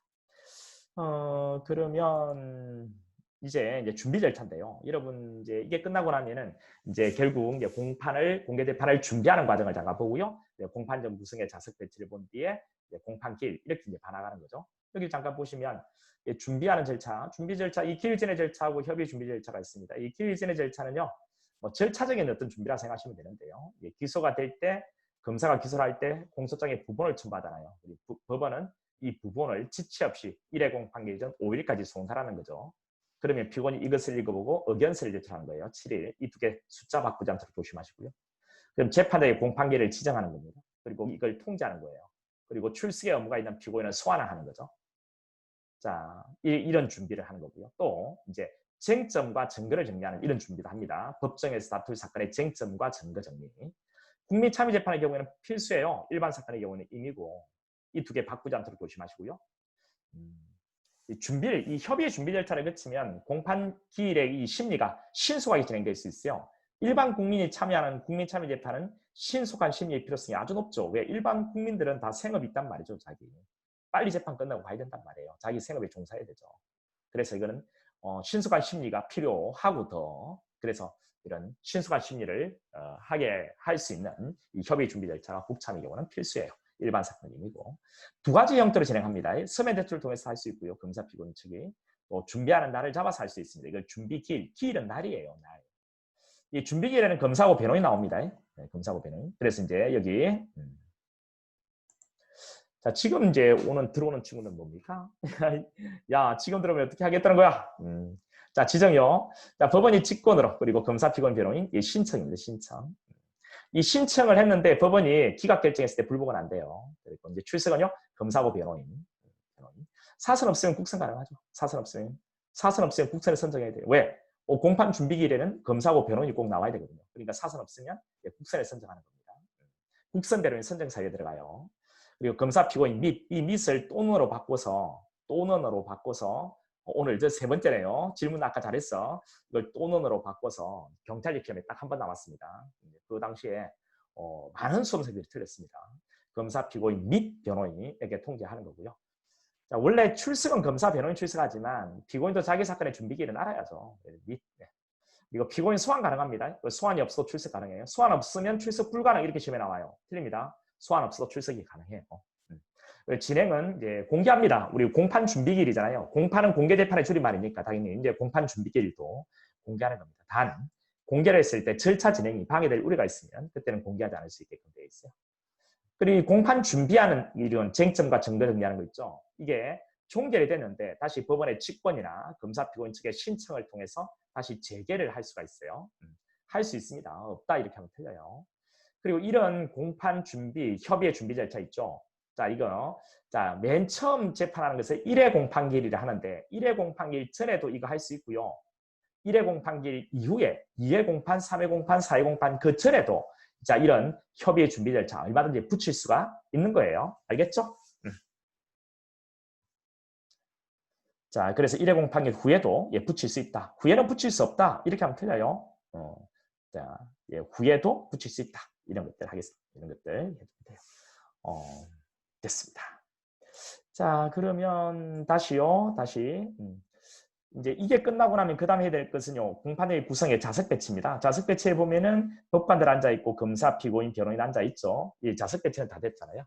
정인의 자석은 법대의 정면입니다. 근데 이 피고인 있죠. 이 자리인데 여기 피고인 신문 있죠. 피고인 신문. 이 피고인 신문 할 때는 피고인은 정인석으로 자리를 옮겨요. 그렇죠? 이런 것들 한번 확인해 보시고요. 그 다음 이제 자석 배치는 다 됐고 이제 수동관계의 출석입니다. 이 검사 원칙 나와야 되죠. 근데 검사가 나오지 않아도 예외적으로 나오지 않아도 재판 가능한 경우가 있습니다. 이제 두 가지죠. 뭐 자, 토탈 2회 이상 불출석 시. 또 하나요. 판결 선고하는 날. 그렇죠? 선고기. 그 다음 피고인. 이 나와야죠. 나와야 되는데 예외대로 나오지 않아도 재판 가능한 경우가 있는데요. 그거는 조금 뒤에 우리가 볼 거예요. 아, 그럼 바로 볼게요. 예, 바로 볼게요. 자, 여기 이제 보시면요. 검사 나오지 않아도 재판 가능한 거 토탈입니다. 2회 불출석, 2회 이상 불출석, 판결 선고. 자, 피고인 나와야 되는데요. 피고인 나오지 않고도 재판 가능한 경우들. 자, 피고인이 의사뭉역자다. 그리고 피고인이 법인이다. 이런 경우에는 피고인 출석 없어도 가능하죠. 단 법정 대리인 없으면 특별 대리인 그리고 법인의 경우에는 대표자가 출석해야 되겠죠. 다액 500만 원 이하의 벌금과 가료입니다. 이 구류 들어가면 안 돼요. 그 다음 약식 명예에 대해 피고인만이 정치판 청구했는데 판결 선고할 때 그리고 적결 심판 절차에서 20만 원 이하의 벌금과 가료에 해당하는 사건. 구류는 안 돼요. 양쪽 모두 구류는 안 됩니다. 됐죠? 구류는 출석을 요해요. 원칙적으로. 그리고 유리한 재판, 공소기각 면소 재판할 것이 명백하다. 또 피고인이 심신상실 상태다. 또는 질병이다. 이런 경우에는 정지를 해야 돼요. 원래. 그런데 유리한 재판, 즉 무죄 면소, 형의 면제, 공소기각 재판할 것이 명백하면 그때는 정지할 필요 없고 피고인 출석을 요하지도 않죠. 그다음 장기 3년 이하의 징역 금고, 다액 500만 원을 초과하는 벌금, 그리고 구류에 해당하는 사건요. 이런 경우에 피고인이 불출석 허가를 신청하고 법원이 허가를 하면 그때는 출석을 요하지 않아요. 단 이렇게 허가를 해도 인정신문과 판결 선고 공판기일에는 출석을 요합니다. 이런 것들 기억해 주고요. 그리고 무단 퇴정, 퇴정명령. 피고인이 무단으로 나가버렸다 또는 재판장의 퇴정명령을 받고 나갔다면 또는 피고인을 일시적으로 내보낼 수 있습니다. 왜? 정인이 피고인 때문에 피고인 면제를 해서 정언을 잘 못하면 피고인을 일시적으로 퇴정을 명할 수 있거든요. 이런 경우에는 피고인 출석 없이 재판 가능한 경우이고요. 다음 9번에 구속 피고인의 출석 거부입니다. 구속된 피고인이 출석을 거부한 거예요. 그동안에 인치가 불가능하거나 현재 곤란한 거예요. 자, 이런 경우에 구속 피고인의 출석 거부. 구속 피고인이 출석을 거부한다. 이런 경우. 이 교도관의 인치가 불가능하게 현재 곤란하다. 이명박 전 대통령이 그렇게 했잖아요. 자, 이런 경우에는 피고인 출석이 재판 가능하고요. 그다음 피고인의 소재 불명, 즉 사형 무기 장기 10년이 넘는 징역 선고에 해당하는 사건이 아니어야 돼요. 사형 또는 무기 또는 장기가 10년이 넘는 징역 선고에 해당하는 사건이 아닐 때 피고인에 대해서 소환장이 송달 불능됐습니다. 도망쳐버렸거든요, 이놈이. 그래서 소재 조사를 촉탁했는데 6달이 지나도록 소재가 확인되지 않아요. 이런 경우에는 피고인을 소환하는 방법이 공송달이라고 했죠. 이 공송달에 의한 소환장 송달을 2회 이상 받고 출석을 하지 않으면 피고인 출석 없이 재판 가능한데요. 이 10번을 다른 4글자로 골석재판이라고 한다고 하는 이 표현도 기억해 주셔야 돼요. 골석재판. 오케이. 근데 여러분, 부적법한 공송달로 재판이 진행되었다. 그리고 유죄가 확정됐다. 그때 피고인을 구제할 수 있는 방법이 뭐 없는가? 있죠. 두 가지가. 뭐 항소권 회복 청구하면서 항소를 제기하는 방법도 있고 그다음 재심을 청구하는 방법이 있고 자, 피고인이 이것을 선택적으로 활용이 가능하다. 이런 이야기도 했죠. 했습니다. 이제 다 했어요. 그리고 이제 항소심요, 그리고 약식 명예에 대한 정체판 청구양 공판 절차에서 연속 2회 이상 불출석 시 피고인이요, 연속 2회 이상 불출석 시 피고인 출석 재판 가능하다. 항소심 또는 약식 명령에 대한 정체판 절차의 심리 지연을 막기 위해서다. 이런 이야기를 했습니다. 그다음 이제 상고심에서는 피고인은 별로 능력이 없어요. 상고심에 피고인 출석 요하지 않고요. 그다음 그 밑에 피치료 감호 청구인이 심신장애로 출석이 불가능하다. 우리 약물 중독된 이런 사람들 있잖아요. 이 치료 감호, 치료하기 위해서 가둬야 될 거 아니에요.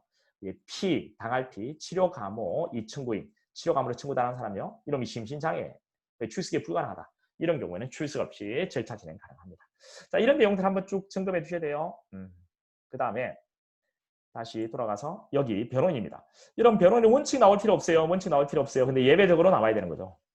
자, 변호인은 코치니까 원칙 나오지 않아도 재판 가능합니다. 법정 열어서. 근데 예외적으로는요, 변호인이 나와야만 공판을 개정할 수 있는 경우가 있어요. 이게 뭔데? 필요적 변호사건이죠. 필요적 변호사건. 그렇죠? 필요적 변호사건. 그 필요적 변호사건에는 이제 변호인이 나와야 되는 거예요. 여러분들이 물어볼게요.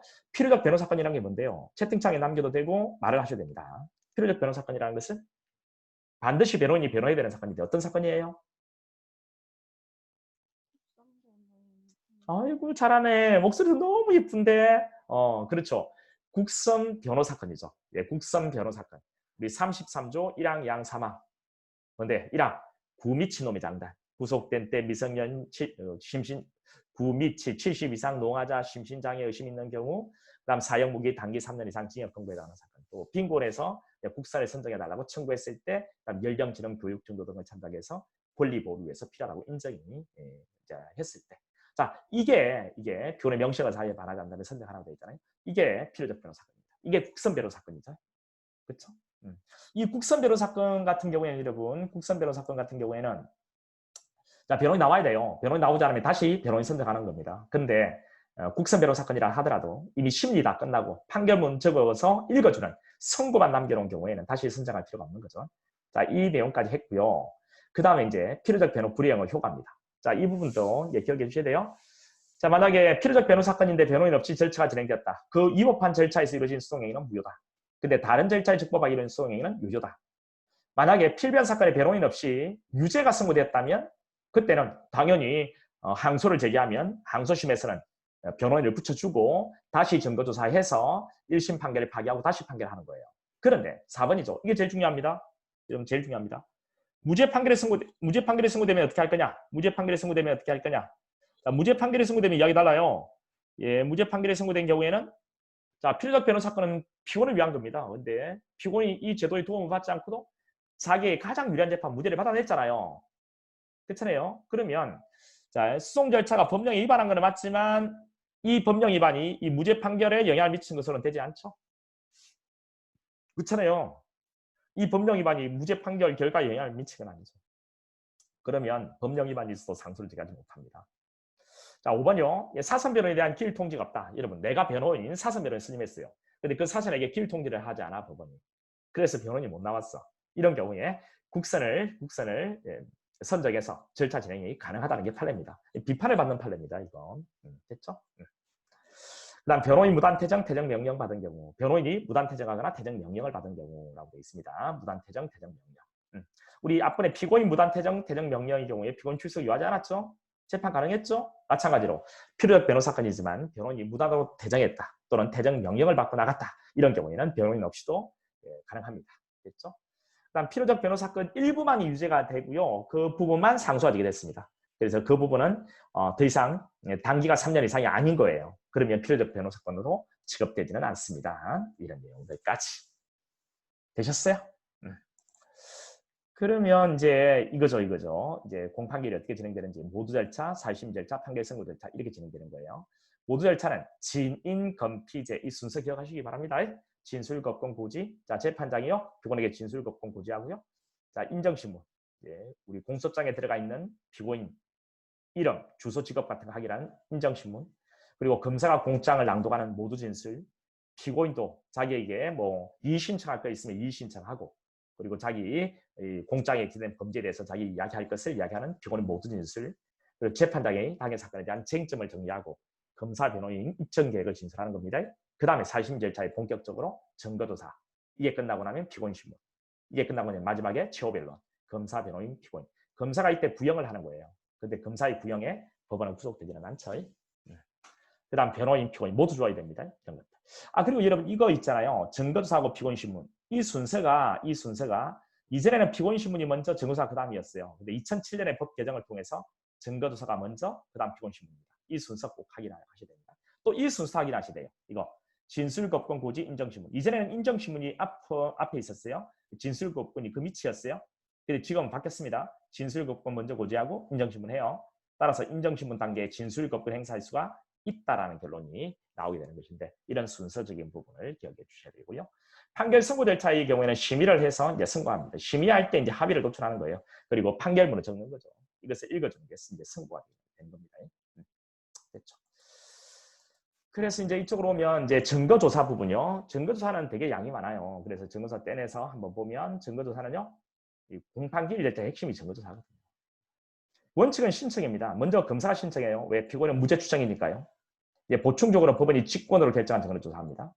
증거에는 크게 이렇게 인정, 서청, 물정이 있어요. 인정은 신문이고요. 서청은 낭독, 내용, 고지, 열람이고요.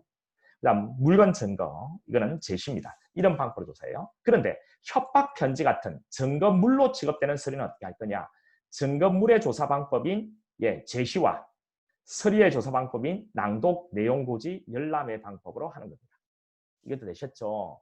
자, 그다음 이제 인정, 그 중에서 이 증거로 쓰이는 사람, 이걸 우리 증인이라고 해요. 이 증인을 조사하는 방법은 신문인데요. 신문은 좀 이따 보기로 하고 일단 증인이 될 수 있는 자격 조건, 이거 먼저 볼 거예요. 증인이 될 수 있는 자격 조건은 원칙적으로 누구든지 다 있습니다. 그런데 예외적으로 증인 자격이 없는 자가 있죠. 법률상 누구요? 공무원 또는 공무원이었던 자입니다. 직무를 행하면서 알게 된 사실을 직무상 비밀임을 신고를 했다면, 소속 공무소 또는 감독 관공서의 승낙이 없다면 증인으로 신문을 못해요. 그래서 이내는 증인되는 것을 거부할 수가 있어요. 증인 자격이 없는 거죠.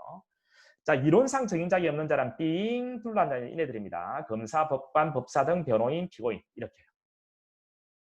근데 이 피고인을 다시 가지고 나와서 좀 더 살펴보면 피고인은 증인 자격이 없습니다. 왜? 피고인의 증인 자격을 인정해버리면 피고인에게 주어져 있는 헌법상의 기본권인 진술거권을 침해하기 때문에. 증인은 기본적으로요, 증인이 되어버리면 의무가 있어요. 출석, 선서, 증언, 특히 말을 해야 되는 의무가 있거든요. 근데 이제 피고인은요, 당해 사건의 피고인은 진술거권을 가지고 있잖아요. 충돌된단 말이죠. 그래서 이제 피고인은 증인으로 자격이 없는 겁니다. 그러니까 빙 둘러앉은 이네들 증인 자격이 없어요. 피고인 없어요. 그런데 이제 문제는 피고인은 증인 자격이 없는데 피고인 옆에 앉아있는 공동 피고인은 증인 자격이 있는가, 이런 문제예요. 근데 이 공동 피고인은 피고인과 공범인가 아닌가를 먼저 보셔야 돼요. 이 둘이가 공범이 아니라고 한다면 지금 갑의 범죄를 재판받고 있는데 을이 갑의 범죄를 알고 있다면 을을 증인으로 세울 수가 있다는 거죠. 공동 피고인은. 이런 경우에는 갑의 범죄에 대해서는 을은 제3자죠. 따라서 증인 자격이 인정돼요. 그런데 이 둘이가 공범이라고 한다면 갑의 범죄는 곧 을의 범죄이기도 하죠. 공범이라면. 그래서 같은 법정에서는 을도 피고인으로 봐야 돼요. 그래서 증인 자격이 없는 겁니다. 공범일 때는 없어요. 자, 단 이 둘의 법정을 분리하면 이야기 달라요. 갑은 갑대로 재판받고 을은 을대로 재판받는다면 갑의 법정에서는 갑만 피고인이고 나머지는 전부 다 제3자, 이게 제3자에 해당되거든요. 그래서 증인으로 세울 수는 있는 거예요. 자, 이런 내용들 기억하고요. 증인에게는 출석해야 될 의무가 있습니다. 출석해야 되는 의무가 있어서 소환이라는 걸 해요. 그 소환은 어떻게 할 거냐? 소환장을 보냅니다. 그리고 또 증인지가 기일에 출석하겠다는 서면을 제출해도, 또 다음 기일 중에서 출석을 명해도, 또 교도관으로부터 소환 통지를 받으면 이때는 소환장을 송달받은 것과 동일한 혜택이 있어요. 그래서 굳이 소환장을 다시 송달할 필요가 없는 거죠. 또 간단한 소환 방법이 있습니다. 전화, 전자우편, 상당한 방법이요. 됐죠? 자, 여기서 이제 좀 들어가 보면요. 만약에 소환장 송달, 서명교 이런 방법으로 소환을 했는데 불응했다. 그런데 여러분, 이것은 안 돼요. 여러분, 이건 안 돼요. 자, 이 방법, 간이한 소환 방법으로 소환했을 때 불응했다 해가지고 제재를 가할 수는 없어요. 없어요. 자, 제재를 가하는 것은 이겁니다. 소환장 송달, 서명교. 요거 제재를 가한다는 거죠. 됐죠? 어떻게 해요? 수송비용 증인부담 그리고 과태료가 500이에요. 이전에 50이었는데 10배가 올랐어요. 500만 원 이하의 과태료. 받고도 또 안 나오면 감치. 그리고 끌고 오는 구인 이런 거 가능합니다. 벌금은 안 돼요, 여러분들. 벌금은 형벌이니까. 구금도 안 돼요. 구인 끌고 오는 것까지만 돼요. 됐죠? 동행명령도 물론 됩니다. 이 동행명령이라 했는데 동행명령은 뭐냐면 오늘 증인신문하겠다고 증인을 불렀는데요. 피고인이 안 나왔어요. 그래서 법원이 방침을 바꿔서 법정 외에서 신문하려고 하는 거예요. 이럴 때 따라와. 이게 동행명령입니다. 싫다라고 한다면 뭐가 가능하냐면 구인 가능합니다. 그런데 뭐는 안 돼요? 소가감은 안 됩니다. 자, 소가감 여기요. 소가감은 안 됩니다. 근데 이 소가감에 대해서 뭐 증인이 정당한 이유가 아니 출석을 했는데요. 출석을 뭐 하지 않았다고 해가지고 이런 비용을 내라고 하면 낼 수가 없는 거죠. 그렇죠? 이런 경우에 불복인데요. 어떤 방법이요? 적시항고입니다. 근데 여러분 이런 게 있어요. 아직 공부 안 했지만 잠깐 몇 번 언급했죠. 법원이 한 결정은 너무 많아가지고요. 아직 재판이 끝나긴 것도 아닌데 원칙적으로 이 결정에 대한 불복은 거의 인정이 안 돼요. 근데 인정이 되는 몇 개의 결정이 있다 했죠. 그게 항고인데요. 항고에는 보통과 적시가 있어요. 근데 적시항고는 여러분 기간이 정해져 있고요. 이전에 3일이 지금 7일로 바뀌었습니다. 그리고 이 기간 내에 또 이 기간 내에 적시항고가 제기되면 원래 그 결정의 집행이 멈추도록 돼 있어요. 그런데 멈추지 않는 적시항고가 2개가 있습니다. 바로 그 중에 하나가 이거예요. 증인이 출석을 위반했을 때 소가감, 수동비용 증인부담, 과태료 감치 이 결정에 대한 적시항고는 재판 집행이 정지 안 됩니다. 그러니까 여러분이 출석을 하지 않았을 때 여러분 보고 수송 비용을 내라고 하면 또 과태료를 내라고 하면 일단 내셔야 돼요. 아무리 적시항고를 제기했다 하더라도 일단 내고 봐야 돼요. 왜? 재판 집행이 정지 안 되는 적시항고입니다. 됐죠? 그다음에 선서를 해야 되는 의무, 증언을 해야 되는 의무가 있어요. 이 의무를 이행하지 않았을 때 제재가 들어와요. 50만 원 이하의 과태료. 이 과태료 부과 결정에 대해서는 적시항고가 나가는 규정이 있습니다. 됐죠? 근데 이 두 개보다는 출석 의무가 월등히 중요합니다. 그다음, 자, 증인에게 주어져 있는 권리, 증언을 거부할 수 있는 권리가 있어요. 여러분, 증언을 거부할 수 있는 권리가 있어요. 증언을 거부할 수 있는 권리, 이거는 누구든지 가지고 있습니다. 누구든지 자기의 형사 책임에 대해서, 자기의 형사 책임 또는 근친자, 친족 또는 친족 관계에 있었던 자, 법정 대리인, 후견감독인의 형사 책임에 대해서는 증언을 거부하면 됩니다. 또 업무자들, 업무상 위탁을 받은 관계로 하게 된 타인의 비밀, 자, 이 업무상 비밀은 증언을 거부할 수 있도록 해줘요. 업무의 신뢰관계가 있을 거니까. 됐죠? 그 다음 또 하나요. 비용 청구권이라는 게 있습니다. 여러분 증인으로 나가서 증언할 때는 하루 일을 포기한 거잖아요. 하루 일을 했으면 벌 수 있는 수입이 있었을 거 아니에요. 그렇죠? 일당 같은 것도 있었을 거고요. 거기까지 갈 때 들어간 뭐 여비도 있겠고요. 교통비도 있겠고요. 잠을 잤다면 숙박비도 있겠죠. 자, 이런 비용에 대한 청구권이 있습니다. 그런데 자, 이거는 선서나 증언을 거부한 자요. 선서 그리고 증언을 거부한 자 그리고 지발로 법정에 나와 있는 증인, 즉 재정 증인에게는 적용되지 않아요. 그리고 증인신문 방법은 교호신문입니다. 교호신문은 교대할 때 교자고 상호할 때 호자예요. 교대로 상호신문한다는 거예요. 만약에 검사가 증인을 신청했다면 검사가 먼저 묻는 주신문, 그 반대편 피고인이 묻는 반대신문, 다시 증인을 신청한 검사가 묻는 한 번 주신문 했죠? 재차하죠? 재주신문. 이렇게 되는 겁니다. 여기까지는 순서대로 진행을 해요. 그런데 여기 4번 재반대신문부터는 재판장의 허가가 필요한 거예요. 재판장의 허가가 필요한 거예요. 그래서 4번 이후부터는 재판장의 허가가 필요합니다. 그리고 여러분 이 주신문 있죠? 주신문에서는 원칙 유도신문 안 돼요. 왜? 인적인 우호관계가 있어서 그래요. 지가 불러냈잖아요. 안 돼요. 예외적으로 요놈이 검사에게 즉이나 반감을 드러내면 그때는 어떤 암시를 해도 영합하는 진술을 할 가능성이 없죠.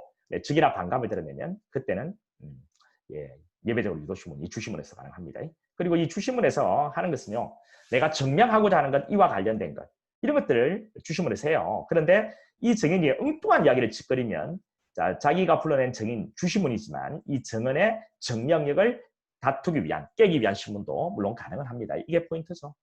여러분 여기서 증언의 증명력 다투기 위한 사항에 관한 신문 이것을 뭐라고 간단하게 이야기하냐면요.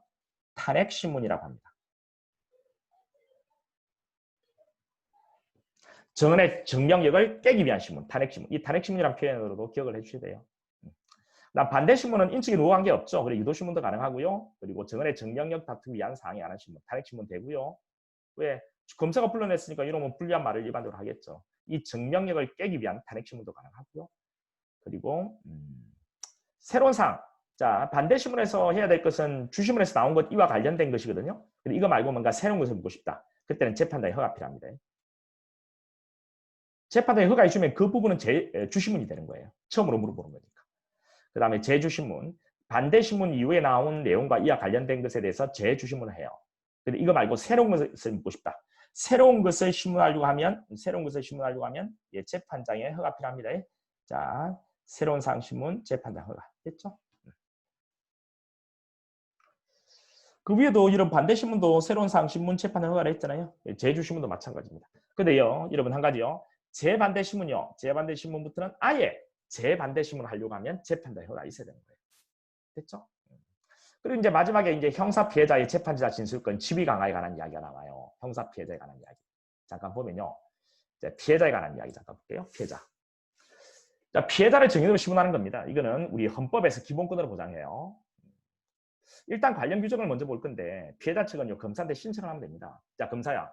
이 사건이 기소가 되었다면 또 자, 알려달라.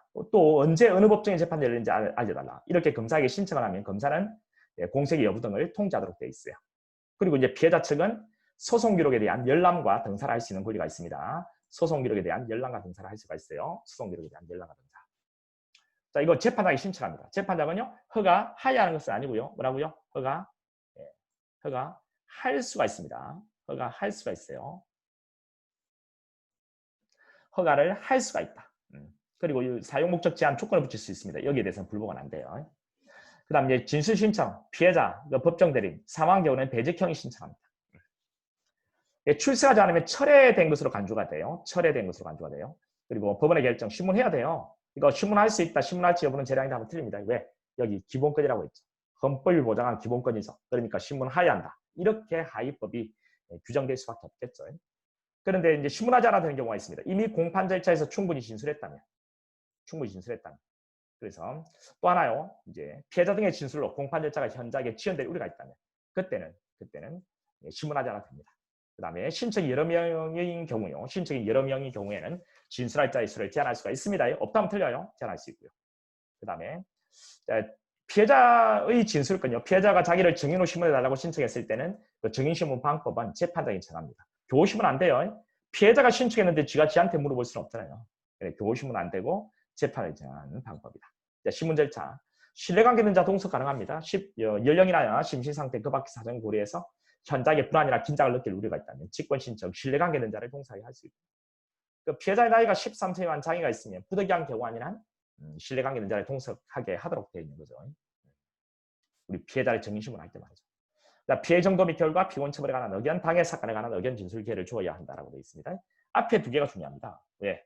2007년에 들어온 게 이거거든요. 됐죠? 다음 피해자 사생활 비밀 신변 보호를 위해서 심리를 비공개 가능합니다. 심리를 비공개. 피해자 보호를 위해서 말이죠. 그다음 피고인과 피해자 사이에 뭐 대면 이것도 막아줄 필요 있어요. 왜? 성범죄 같은 경우에는 이런 경우는 찻배시 등을 설치하고 신문 가능한 거죠. 찻배시설. 이때 찻배시 할 수 있는 사람은 피고인뿐만 아니라 검사도 되고요, 방청인 되고 뭐 심지어 변호인도 됩니다. 물론 변호인하고 찻배의 경우에는 그때는 예외적으로 찻배를 해야 되겠죠. 자, 이렇습니다. 그다음 증인신문을 왜 어겼는지. 지금까지 우리가 공부한 내용은요. 지금 이 내용은 증인신문 절차에 의해서 하는 거고요. 지금 맨 마지막에 나가 있는 이 내용은요. 증인신문 왜 어겼는지죠. 증인신문에 의하지 않고 피해 정도 및 결과, 피고인 처벌에 관한 의견, 방해 사건에 관한 의견을 자유롭게 진술하는 것, 또 진술을 위한 서면 제출하는 제도입니다. 이거는 범죄 사실에 해당하지 않는 내용이 되고요. 따라서 범죄 사실 인정을 위한 증거는 안 됩니다. 여기 범죄 사실 인정을 위한 증거 아니다. 이렇게 되어 있죠. 오케이. 그 다음에 우리 증거조사 같은 경우에 여러분 법령 위반과 상당하지 않음을 이유로 이의 신청 가능하고요. 증거 결정, 어떤 증거를 조사하겠다 이 결정은요. 법령 위반이 있을 때만 이의 신청 가능하고 적시하는 거고 법원의 결정도 적시 이루어지는 겁니다. 그 다음에 한 번 이의 신청해서 그에 대해서 결정이 있으면 다시 또 이의 신청하는 것도 안 되고요. 결정에 대한 불복 방법인 항고도 안 됩니다. 여기까지 일단 해둘게요. 여기까지 일단 하고 공판심리의 특징은 우리 다시 이번 주에 우리가 한번 주제를 다시 잡아서 하도록 하겠습니다. 여기까지 좀 궁금한 거나 질문할 거 한번 해보세요. 채팅창도 좋고요. 여러분 직접 질문하는 것도 좋습니다. 어서. 없어요? 석주야 너무 완벽하다고 해줘서 나도 아주 기쁘다. 이렇게 완벽한 제자가 있어서 그리고 이제 앞번에 참여했던 친구 중에 여기 채팅창에 뭐 특별한 일이 있어 나가야 된다라고 해서 남겨놓고 나간대요. 예의가 있다 그죠? 근데 이제 이렇게 해서 나간 친구도 있지만 그냥 나간 친구도 아마 있는 듯 보여요. 그러면 안 돼요, 여러분.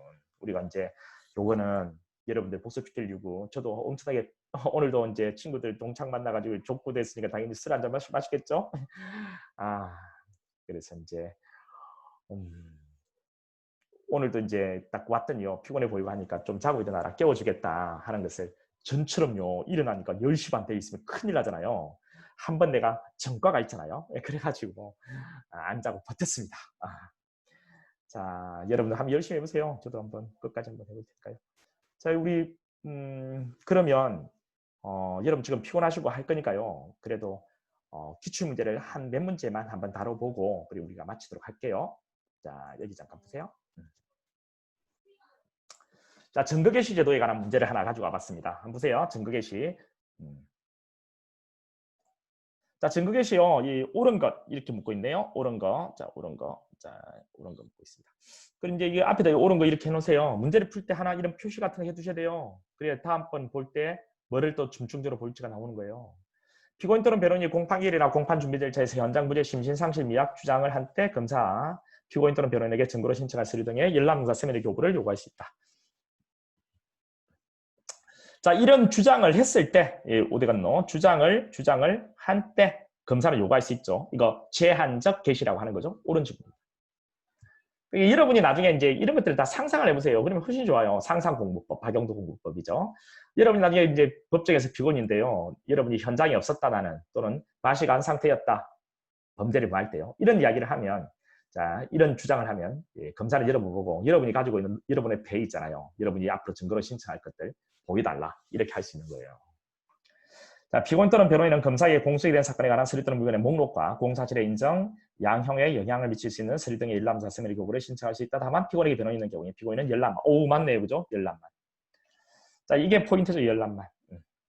자, 검사는 서류 등의 열람사 서면의 교부에 관한 법원의 결정을 지체 없이 이행하지 않는 때 해당 정인 서류 등에 대한 증거 신청을 할 수 없다. 그렇죠. 법원이 보여줘! 라고 했는데 보여주지 않으면요. 증거 신청 못해요. 법원은 증거 개시에 관한 결정에 대해서 집행등기 효력에 있는 적시항고할 수 있다. 여러분, 이 적시항고 할 수 있다. 어때요? 틀리죠. 네, 불복 안 되죠. 여러분, 이거 기억나십니까? 자, 보여줘. 검사가 거부했을 때 법원아, 보여주게 해주라. 법원, 야, 보여줘 임마. 여기에 대해서는 불복돼 안 돼? 안 되죠. 근데 적시항고 할 수 있다 했으니까 틀리죠. 그 다음에 밑에 검사는 열람동사 서면의 교부를 거부하거나 그 범위를 제한한 때는 7일 이내 그 이유를 서면으로 통지해야 한다라고 되어 있네요. 7일 이내 그 이유를 서면으로. 이 7일 이런 거 넣으면 안 되죠. 뭐 이게 지체 없이가 나요. 지체 없이. 그쵸? 네, 틀린 거예요. 이렇게 오답이 들어가는 위치들 여기 지체 없이 7일 그리고 불복이 안 되는데 적시항고 할 수 있다 이런 것들 뭐 이런 부분들요. 좀 잘 봐주셔야 돼요. 자, 증거 개시에 관한 문제 한 문제만 더 볼까요? 피고인 또는 변호인은 검사가 서류 등의 열람사 서면의 교부를 거부하거나 그 범위를 제한한 때에는 일단 적절하지 않은 것이니까 이렇게 딱 해놓고 하세요. 거부나 거부를 제한한 때는 서류 등의 열람사 서면의 교부를 허용하고 그것을 신청할 수 있다. 맞죠? 그 다음 피고인 변호인은 검사에게 공소에 대한 사건에 관한 서류 또는 물건의 목록을 열람사 서면의 교부를 신청할 때 다만 피고인의 변호인이 있는 경우에는 열람만 신청할 수 있다라고 되어 있습니다. 피고인에게 변호인이 있는 경우에는 피고인은 열람만. 예, 맞죠? 그 다음에 검사는 국가안보 증인보의 필요성증 나왔습니다. 자, 이거 맨 뒤에요. 열람사 서면의 교부를 거부하는 범위 제한했을 때 이 경우에 목록에 대하여는 열람사를 거부할 수 없다. 그렇죠. 목록에 대해서는 거부를 할 수가 없죠. 맞고. 다음 4번이요. 4번. 자, 형소법 266조 4제 5항은 검사가 수사서류의 열람 등사에 관한 법원의 허용 결정을 지체 없이 이행하지 아니한 때 해당 증인 및 서류 등에 대한 증거 신청할 수 없도록 규정하고 있다. 이는 검사가 그와 같은 불이익을 감수하기만 하면 이거죠. 불이익을 감수하기만 하면 법원의 결정을 따르지 않을 수 있다는 의미이다. 틀리죠? 이런 의미가 아니죠. 그렇죠? 됐습니다. 그럼 증거 개시 문제는 좀 넘어가 보고요. 이제 공장 변경에 관한 문제 한번 알아볼게요. 자, 공장 변경. 옳지 않은 것 한번 볼게요. 검사가 공장 변경 신청에 동일성을 해야 된다. 자, 동일성이요. 그러면 허가해야 한다. 의무라고 했죠? 예, 옳은 겁니다. 이렇게.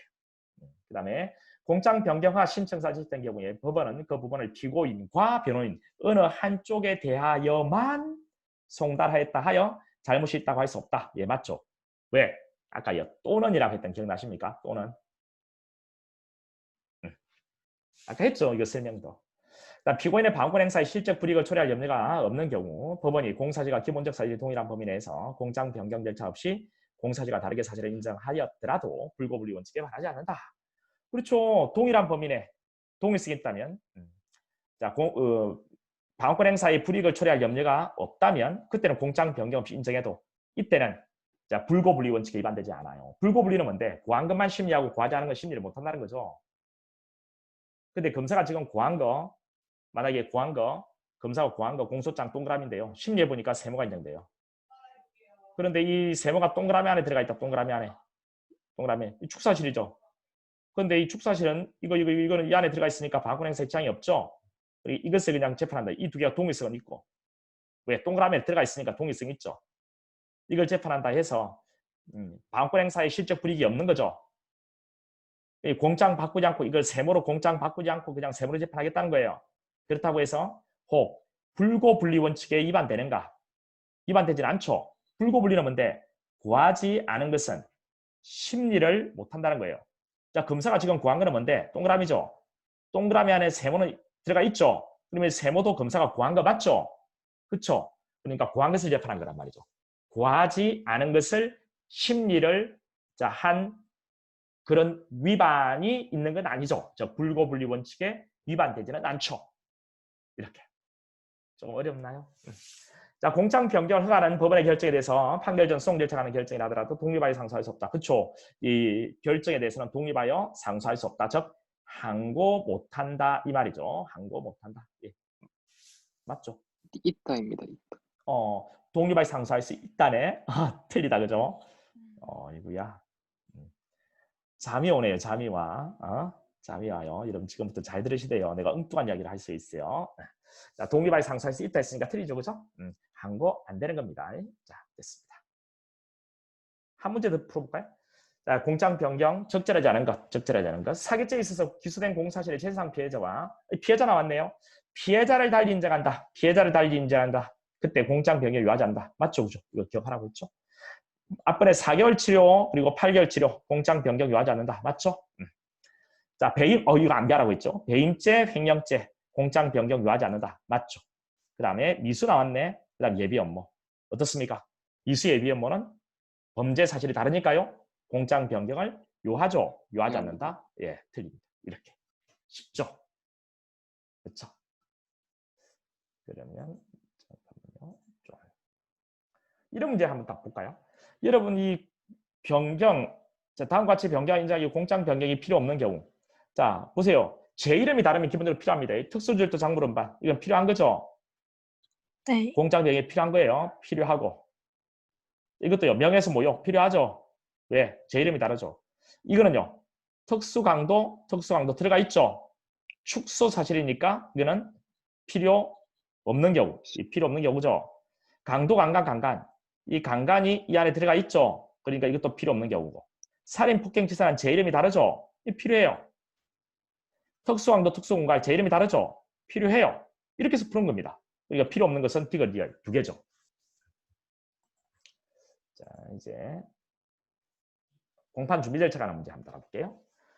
자, 법원은 사건을, 자, 이거 적절하지 않은 것 딱 해놓고요. 법원은 사건을 공판 준비 절차에 붙인 때 집중 심리하는 데 필요한 심리계획을 수립한다. 예. 공판 준비 절차에 붙였다면 집중 심리가 가능하거든요. 심리계획을 수립한다. 이거 옳은 거죠. 그다음 법원은 필요하다고 인정할 때 피고인을 소환할 수 있고 피고인은 법원에 소환이 없는 때 공판 준비 기일에 출석할 수 없다. 에이, 틀리죠. 소환이 없어도 출석할 수가 있다라고 했죠. 검사, 피고인, 변호인은 법원에 공판 준비기일 지정을 신청할 수 있고 이 경우 당해 신청하는 법원의 결정에 대해서 불복할 수 없다라고 했네요. 당해 신청하는 법원의 결정에 대해서 불복할 수 없다. 맞죠? 재판장은 출석한 피고인에게 진술을 거부할 수 있으면 알려줘야 한다. 그렇습니다. 이건 쉽게 문제가 풀리네요. 이제 공판 개정 요건, 우리 피고인이 나와야 된다 했잖아요. 근데 피고인 나오지 않아도 재판 가능한겨. 자, 옳지 않은 거 고르라는 문제인데, 자, 보세요. 다액 500만 원 이하의 벌금, 구류, 과료. 자, 벌금, 과료 나와야지 구류가 나오면 안 되죠. 바로 틀린 겁니다. 답이네. 500만 원 이하의 벌금과 과료. 이 돈의 경우에는 출석을 요하지 않죠. 구류는 출석을 요한다 했잖아요. 검사가 공판기일 통지를 2회 이상 받고 출석하는 경우에 2회 공판기일에 바로 개정. 이거는 맞죠. 토탈 2회 이상 불출석. 국선 변호인이 선정된 사건에 관하여 판결만을 선고할 경우 아닌 한 변호인 없이 개정하지 못하고 변호인 출석하지 않은 때 법원은 직권의 변호인 선정한다. 이거 맞죠? 그 다음에 4번에 적결 심판 절차에서 벌금 과료를 선고하는 경우에 불출석 심판 청구를 허가한 경우에 피고인 출석하지 않더라도 심판할 수 있다. 맞죠? 벌금 과료 또 불출석 심판 청구를 허가했을 때 피고인 출석하지 않아도 재판 가능합니다. 자, 어렵지 않아요. 자, 증인신문에 관한 문제 한번 다뤄볼게요. 증인신문. 자, 주신문은 원칙적으로 유도신문 할 수 없지만 반대신문, 유도신문 가능. 맞죠, 그죠? 그렇죠. 주신문, 유도신문이 원칙적으로 안 되죠. 그죠? 미연번에 증인이 선서를 통해서 자신의 증언에 거짓말이 있으면 이정을 벌을 받기로 맹세하면서 증언을 진실을 담보하기 위해서 증언에 앞서 선서를 하게 하여야 하고 이런 증인이 16세 미만의 자라고 하더라도 선서를 하게 한 후 신문해야 한다. 틀리죠? 우리 선서 무능력자에게는 선서하게 하지 않고 신문해야 돼요. 선서 무능력자는 획일적으로 16세 미만의 자. 또 16세 이상이지만 선서의 취지를 이해하지 못하는 자가 무능력자죠. 무능력자에게는 선서하게 하지 않고 신문해야 돼. 그렇죠. 적인 불출석에 대한 제재인 과태료 부과 감치 처분에 대한 적시항고는 집행정지 효력이 인정되지 않는다. 그렇죠, 여러분. 과태료, 감치, 적시항고. 원래 적시항고 제기하면 재판 집행 정대 효력이 있는데요. 집행 정대 효력이 인정이 되지 않는 아주 특이한 적시항고죠. 옳은 즉. 피해자를 증인으로 신문하는 경우에 피해자 법정 대리인 검사의 신청이 있으면 비공개 심리가 가능하다라고 했습니다. 피해자 법정 대리인 검사의 신청이 있으면 비공개 심리 가능. 그렇죠. 피해자를 증인 신문할 때. 증인에 대한 강제 처분, 소환, 동행 명령, 과태료 부과, 부인 가능하지만 소송 비용 부담 불가능. 틀리죠. 소송 비용도 가능하잖아요. 이렇게. 이제 피해자 진술권 문제 한번 볼게요. 자, 법원은 범죄에 대한 피해자 등의 신청이 있는 경우에 원칙적으로 그 피해자 등을 증인으로 신문하여야 하고, 그렇죠. 원칙적으로 증인으로 신문해야 됩니다. 왜? 기본권이니까요.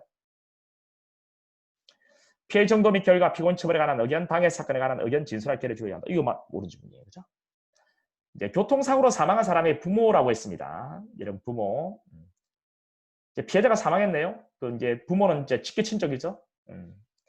피해자가 사망하면 배우자 직계 친족이라 했죠. 자, 형사 피해자 범죄에 속하지 아니한다. 틀리죠? 속하죠.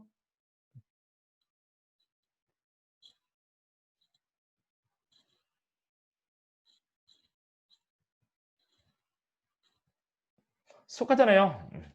이거는 여러분 이번에 법 개정하면서 이제 직계 친족이 들어왔어요. 피해자가 사망하면 배우자 직계 친족, 형제자매가 들어왔거든요. 근데 자, 이렇게 들어오기 전에 이 헌재 결정이 먼저 있었습니다. 이제 교통사고로 사망한 사람의 부모가 법정에 나와서 이야기하려고 하니까 우리 그 당시에 수성법에는 피해자만 있었단 말이죠. 그래서 허용을 안 했어요. 우리 이제 법원에 갔단 말이죠. 헌재에 갔단 말이죠. 우리 헌법재판소 가만 보니까 우리 재판 절차 진술권 그 피해자 범주에 교통사고로 사망한 사람의 부모도 이 피해자 범주에는 들어간다. 왜? 뭐 자기 자식이 교통사고로 사망함으로써 극심한 어떤 고통이 있을 거니까 이거는 재판 절차 진술권 그 피해자의 범주에는 그 부모도 들어간다 해야 된다. 부모도 진술할 수 있게끔 이렇게 했던 거예요. 자, 법원은 동일한 범죄 사례에 대해서 피해자 진술 신청한 자가 수인인 경우에 모든 피해자를 증인 신문해야 한다. 모든 신문해야 한다. 틀리죠. 어떻게 모든 피해자를 신문합니까? 저를 예를 들었잖아요. 제가 6남매고 딱 하면 10명이 나오죠. 10명 다 신문할 필요는 없겠죠. 법원은 당해 피해자 법정 대리인 검사 신청에 따라 피해자 사생활 비밀 신변 보호를 위해서 필요하다고 인정할 때 결정으로 심리를 공개하지 않을 수 있다. 그렇죠. 심리를 비공개할 수 있고요. 신청인이 출석 통지를 받고도 정당히 출석하지 않을 때 그 신청을 철회라고 했죠. 철회? 예, 맞죠. 이렇게 해서 이제 문제를 푸시면 돼요. 여러분이 문제를 푸실 때 항상 표시를 해주셔야 돼요. 만약에 리얼번 지문 잘 모르겠다. 만약에요. 리얼 모르겠다. 그러면 여러분이 어떻게 두셔야 되냐면요. 세모 이렇게 두셔야 돼요. 그래서 다음번에는 리얼 비염을 중점적으로 내가 알고 있는지 해결해야 되거든요. 그러니까 모르는 지문은 모르는 대로 표시를 잘 해두셔야 됩니다. 자, 그래서 오늘은 이 정도 우리가 딱 하는 걸 할게요. 저는 좀 더 해드릴 수도 있는데 여러분 내일 항상 이제 이게 일요일이라서 여러분 이것을 우리가 토요일로 좀 옮겨보는 건 어떨까요? 그냥 지금 이 시간 괜찮아요? 전 주말 아무 때나 괜찮습니다. 아무 때나? 응? 저도 토요일도 좋습니다. 지금이? 아니면 토요일이? 토요일도 좋습니다. 네, 둘 다 토요일. 상관없습니다. 둘 다 상관없어? 일요일 좋고 토요일도 좋고. 그러면 너희들은 이제 그다지 상관이 없는데 지금 이 시간이 좋다라는 사람들도 있고 토요일 좋다는 사람도 있다.